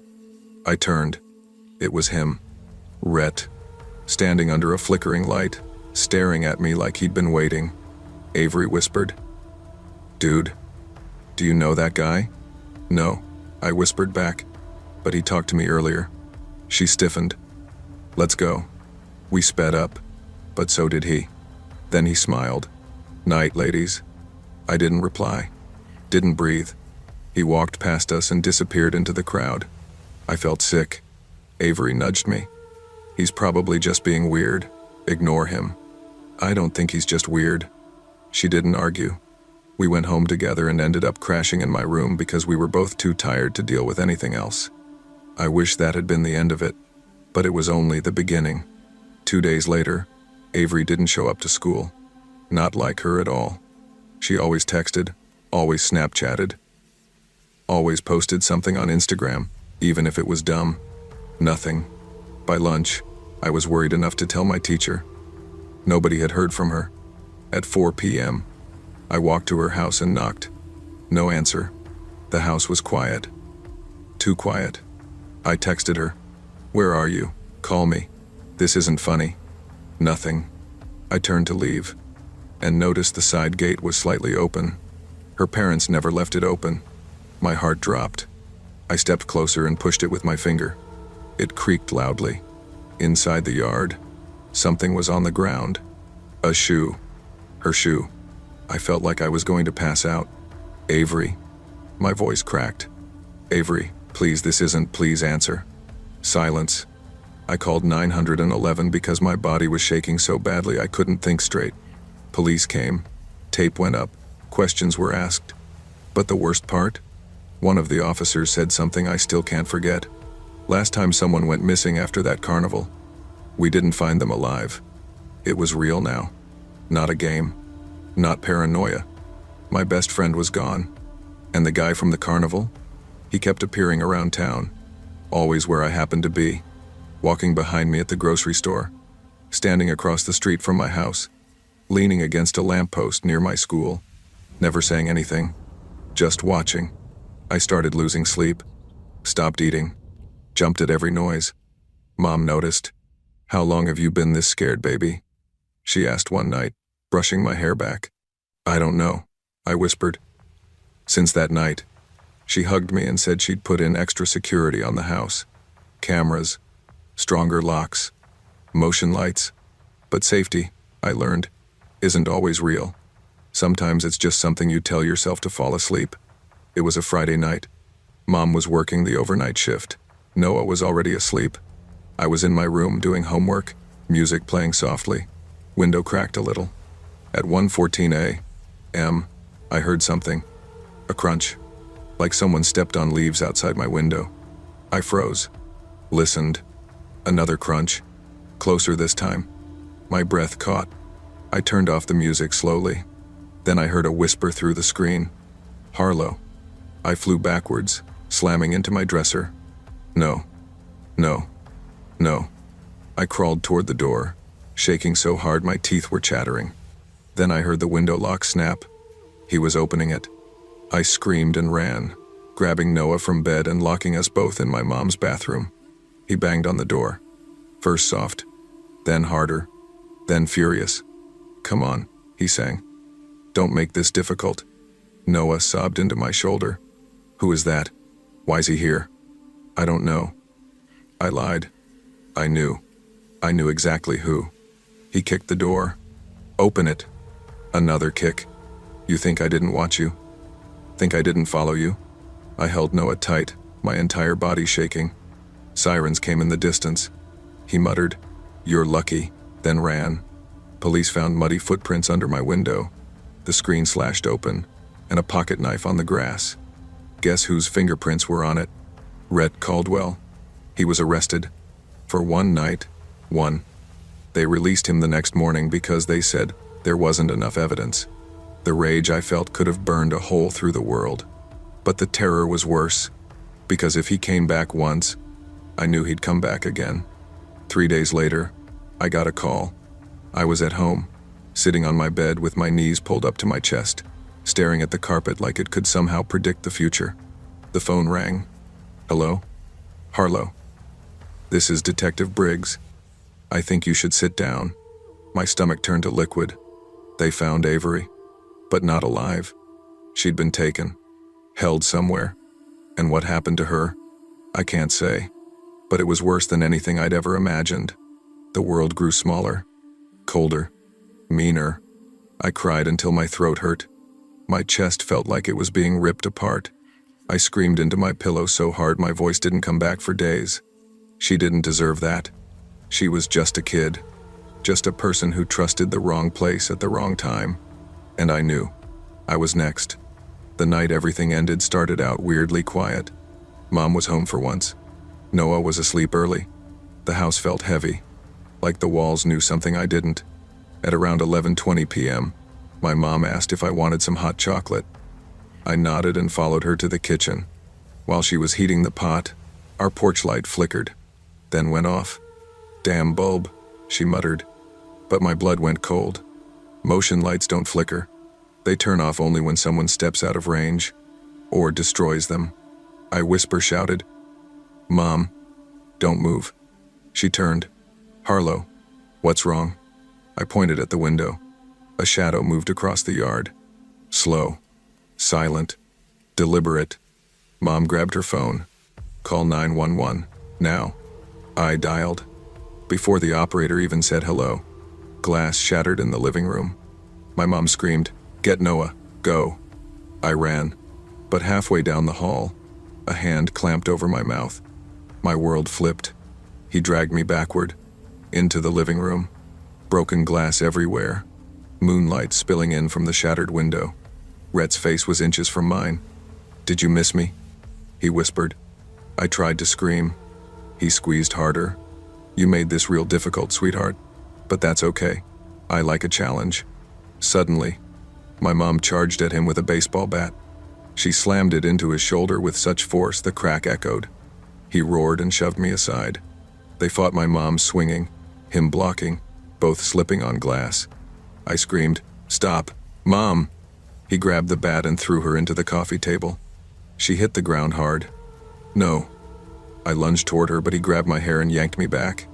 "You're coming with me," he hissed. "Like hell she is." A voice at the doorway. My neighbor, Mr. Hawkins, the retired firefighter who lived across the street, stood there holding a shotgun. "Let her go, boy," he said. Rhett froze. "You take one step," Hawkins warned, "and I'll blow your damn kneecap off." Rhett dropped me. Sirens wailed outside. Red lights flashed through the broken windows. Police stormed in and tackled him to the ground. He fought like an animal, screaming my name, screaming Avery's name, screaming things that made my skin crawl. But it was over. Finally. Really over. He was sentenced. Locked away. Gone. But trauma doesn't leave when the handcuffs click. For months, I didn't sleep. Didn't go outside. Didn't trust anyone. Every noise made me jump. Every shadow looked like him. Therapy helped. Time helped. But fear stays. Avery's mom still cries when she sees me. I don't blame her. I survived. Her daughter didn't. Sometimes I wonder why.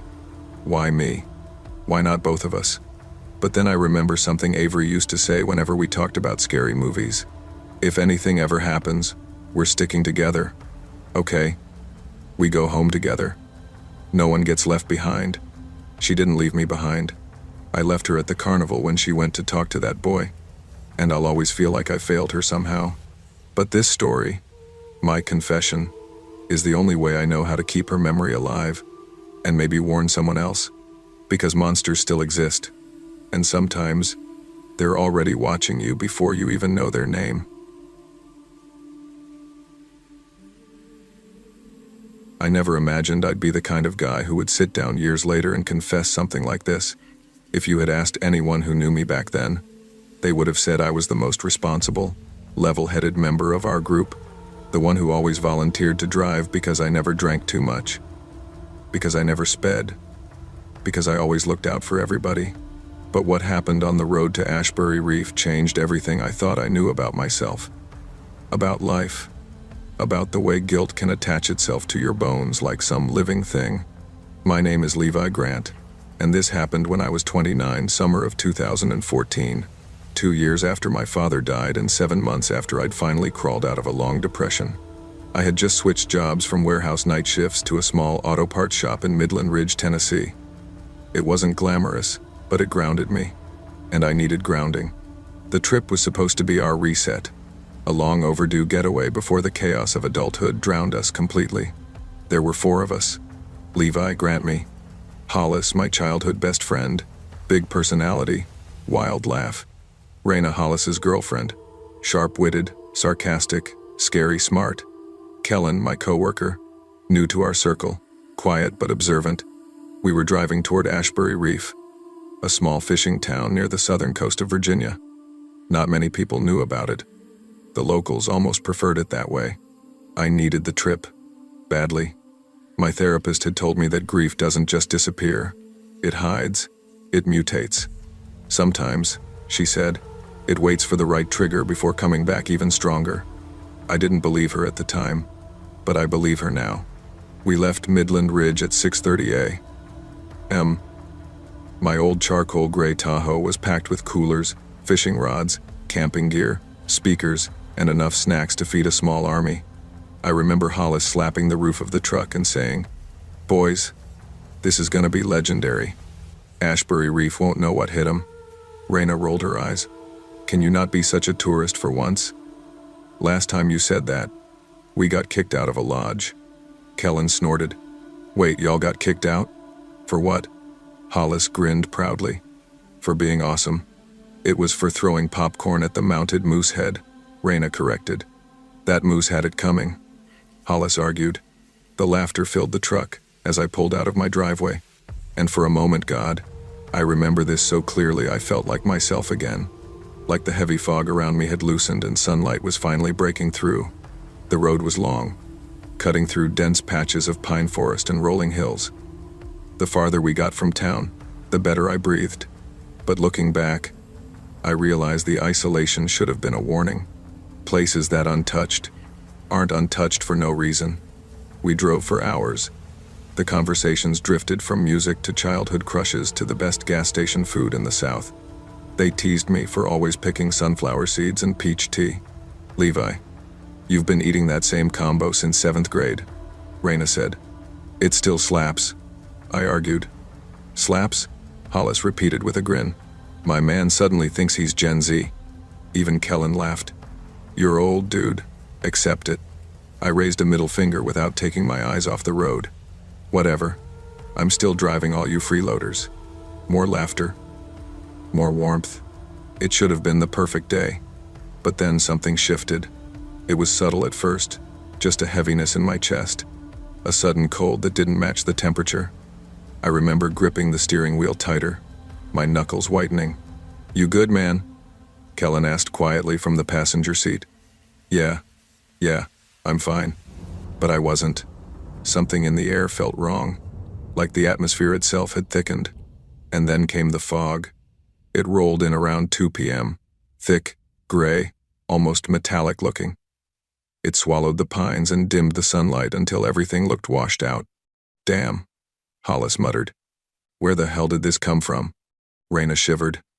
"This doesn't look normal." Kellen leaned forward, squinting. "Slow down a bit. That drop-off on the right lane looks steep." I eased off the gas. The silence in the car changed. It wasn't fun anymore. It wasn't relaxed. Everyone was tense. No one said it. But we were all thinking the same thing. Something about that fog felt wrong. "I don't like this," Raina whispered. "It feels like..." Before she could finish, something ran across the road. A blur. Small. Fast. Directly in front of us. "Kid!" Hollis shouted. I jerked the wheel.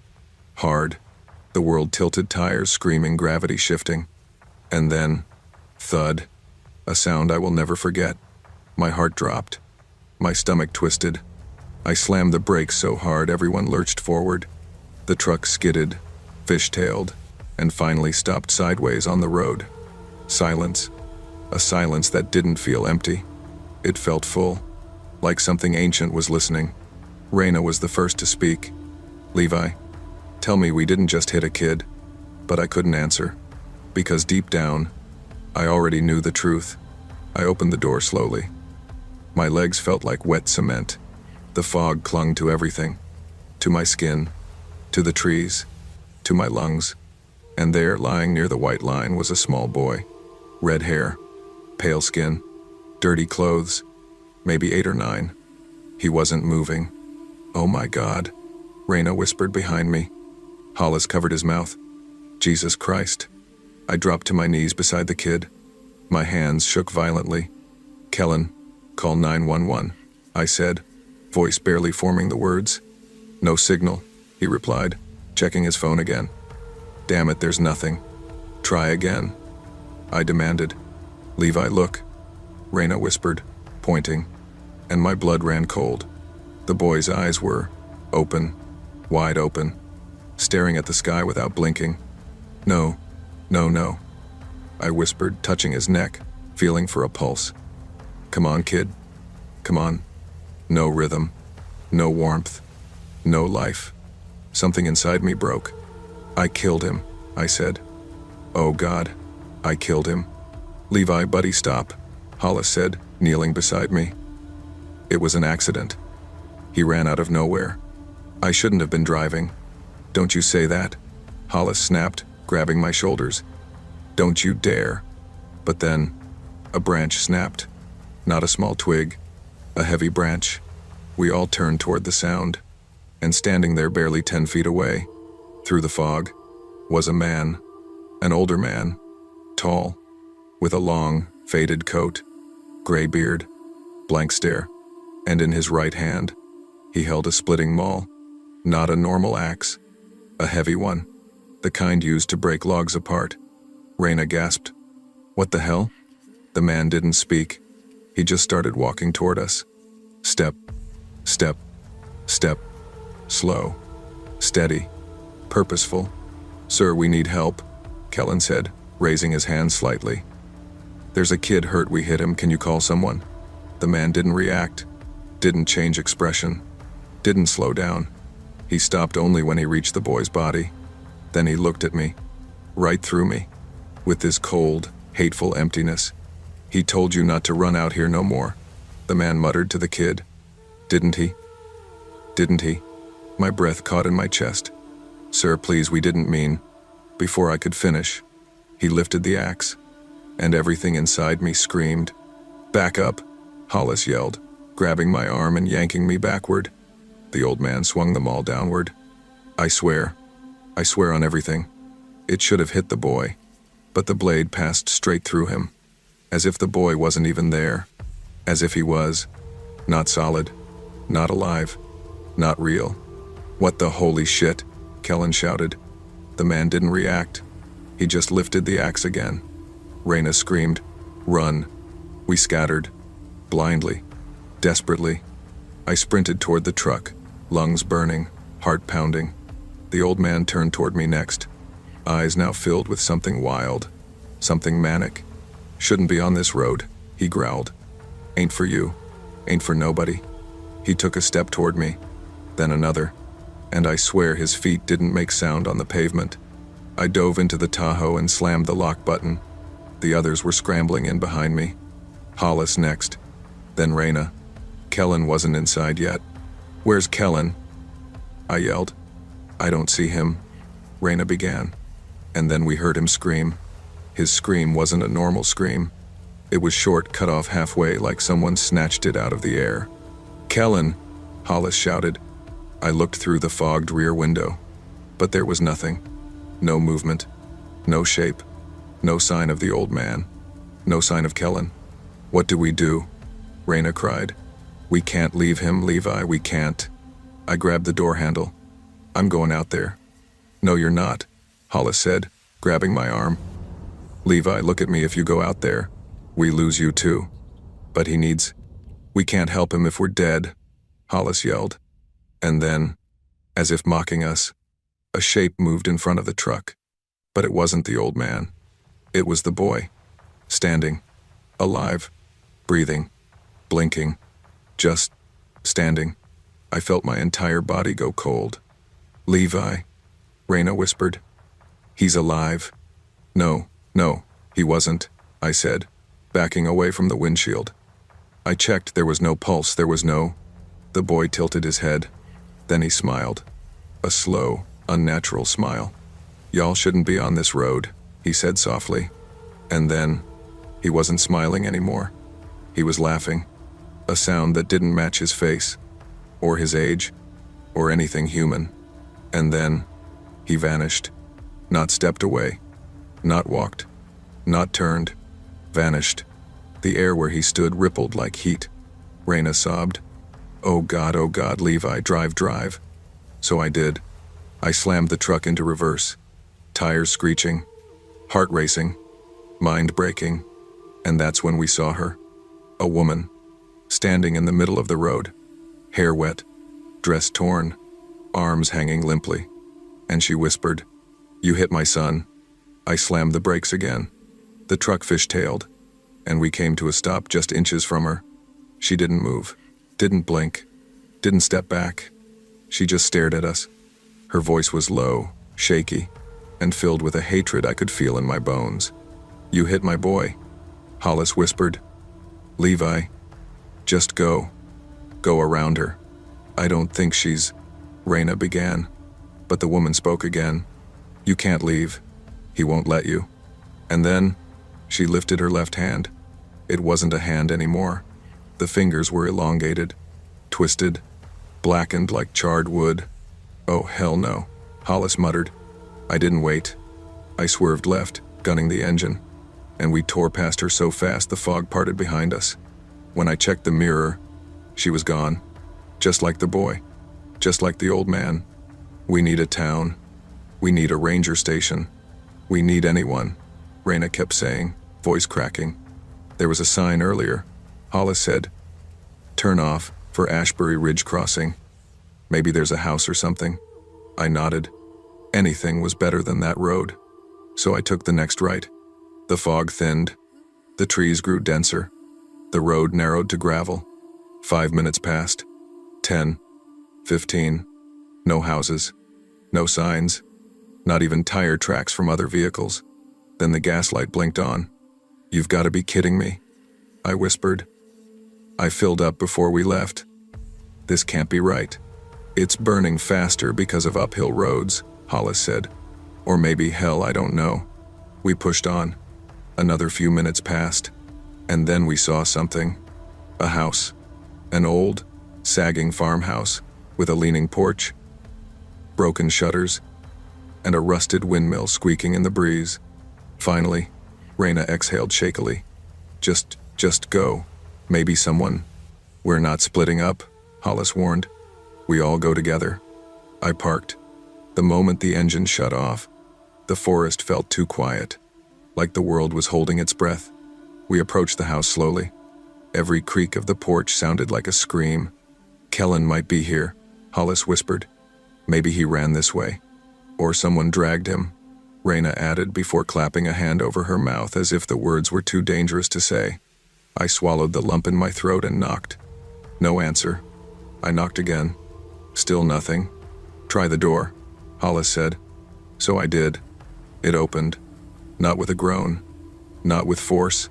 It opened smoothly, like someone had just walked in. The inside smelled like mold, old wood, and something metallic. "Hello?" I called. "We need help. Our friend is missing. We're lost. Hello?" No reply. But then, something moved in the hallway. Something small. Something fast. "Did you see?" Raina whispered. "Yes," I said. "Stay behind me." We stepped inside. The living room was old, decades old. Old furniture, sheet-covered chairs, cracked wallpaper, dust everywhere. Except, 2 things were out of place. The dust near the hallway was disturbed footprints. A steaming mug of coffee sat on a table. "Oh, hell no," Hollis muttered. Someone's here. Then, footsteps upstairs. Slow, dragging. I clenched my jaw. Kellen? I shouted. Is that you? Silence. Then a whisper. Up here. We climbed the staircase together, each step creaking so loudly it felt like a warning. The hallway upstairs was darker, colder. The fog seemed to seep through the cracks in the walls. Where are you? Hollis called. Here. The voice came again, softer now, almost childlike. We followed it to the last door on the right, the one slightly cracked open, the one with light flickering underneath. My heartbeat was the only thing I could hear. I pushed the door open, and what we saw didn't belong in this world. Kellen was sitting on the floor, facing the corner, back shaking. Kellen, Raina cried, rushing forward. Hollis grabbed her arm. No, wait, something's wrong. He was right. Kellen wasn't crying. He was laughing. This low, broken laugh. Kellen, buddy, I said softly, stepping forward. Look at me. He stopped laughing. Slowly, so slowly. He turned his head. His eyes were wide, red, bloodshot, terrified. Levi, he whispered. He's not done with you. And then, the closet door behind him creaked open. A small hand emerged, then another, then a face. The boy. Same red hair, same empty eyes. But now, he was smiling again. Only, his mouth was too wide, much too wide. You hit me, he said softly. Now I get to keep something.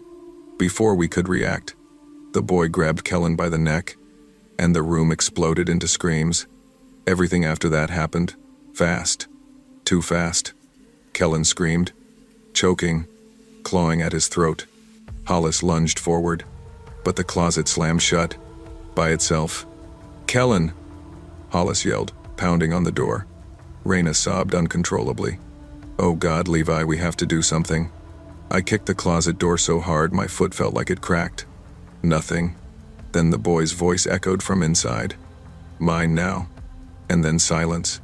No breathing. No struggle. No sound. Nothing. Hollis slowly turned to me, eyes filled with a kind of pain I'd never seen before. We're leaving, he whispered. We bolted down the stairs, out the house, back to the truck, and the fog outside was now thicker than ever. I jammed the keys into the ignition. The engine roared to life, but as soon as I hit the headlights, we froze, because standing in front of the Tahoe, just 10 feet away, were 3 figures. The boy, the woman, and the old man with the axe, all staring, all smiling. Go, Hollis whispered. Go. So I floored it. The truck lunged forward, through them, through the fog, and I swear, as we passed them, the boy whispered inside my ear, you can't leave. You know how horror movies show roads looping endlessly? Yeah, that's not fiction. We drove straight for 15 minutes. Then we saw it. The same house, same leaning porch, same broken shutters, same rusted windmill. Raina sobbed. No. We went straight. Levi, we went straight. We're not stopping, Hollis said. Just go, don't slow down.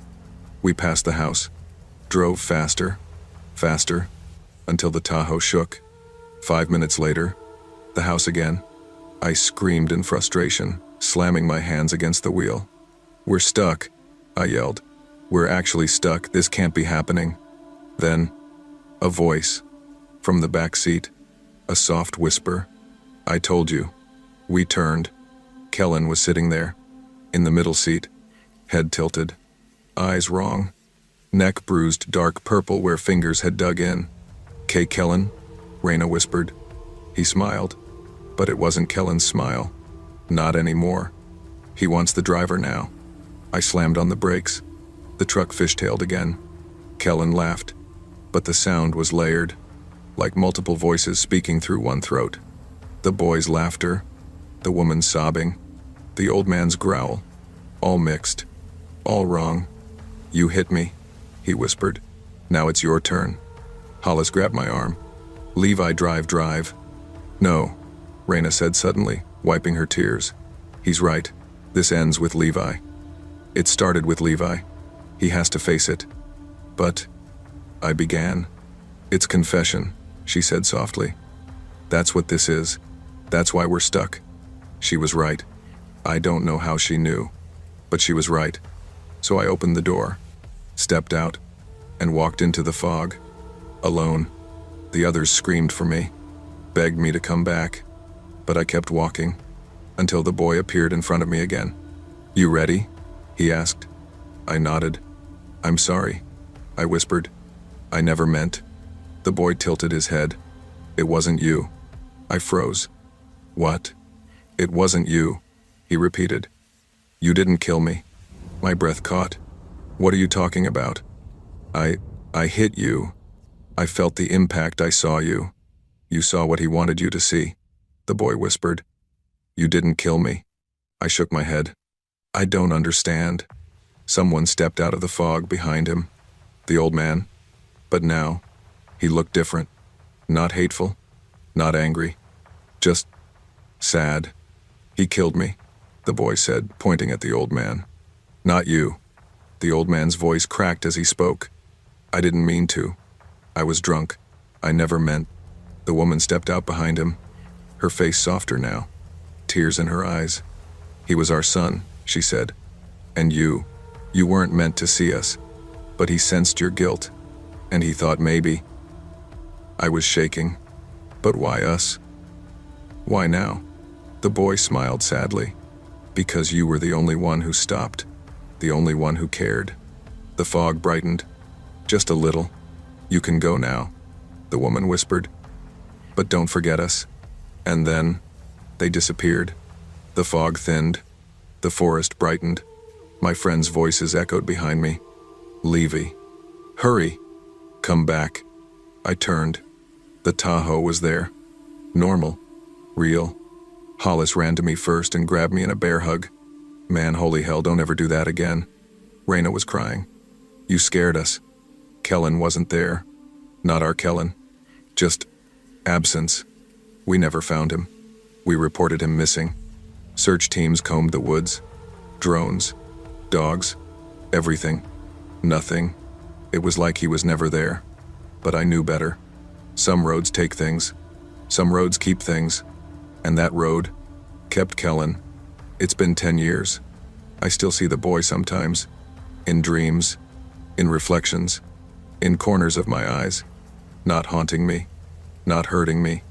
Just watching. As if making sure I don't forget. And I don't. I couldn't. Because sometimes, late at night, when everything is quiet, I hear someone whisper from the back seat of my truck. You didn't kill me. Followed by another whisper. But he took your friend. I don't know why I survived. Why we did. Or why Kellen didn't. All I know is this. If you're ever driving near Ashbury Reef, and the fog rolls in fast, turn around. Don't try to push through. Don't be brave. Don't be curious. Because that road isn't empty. And some souls out there aren't done looking for company.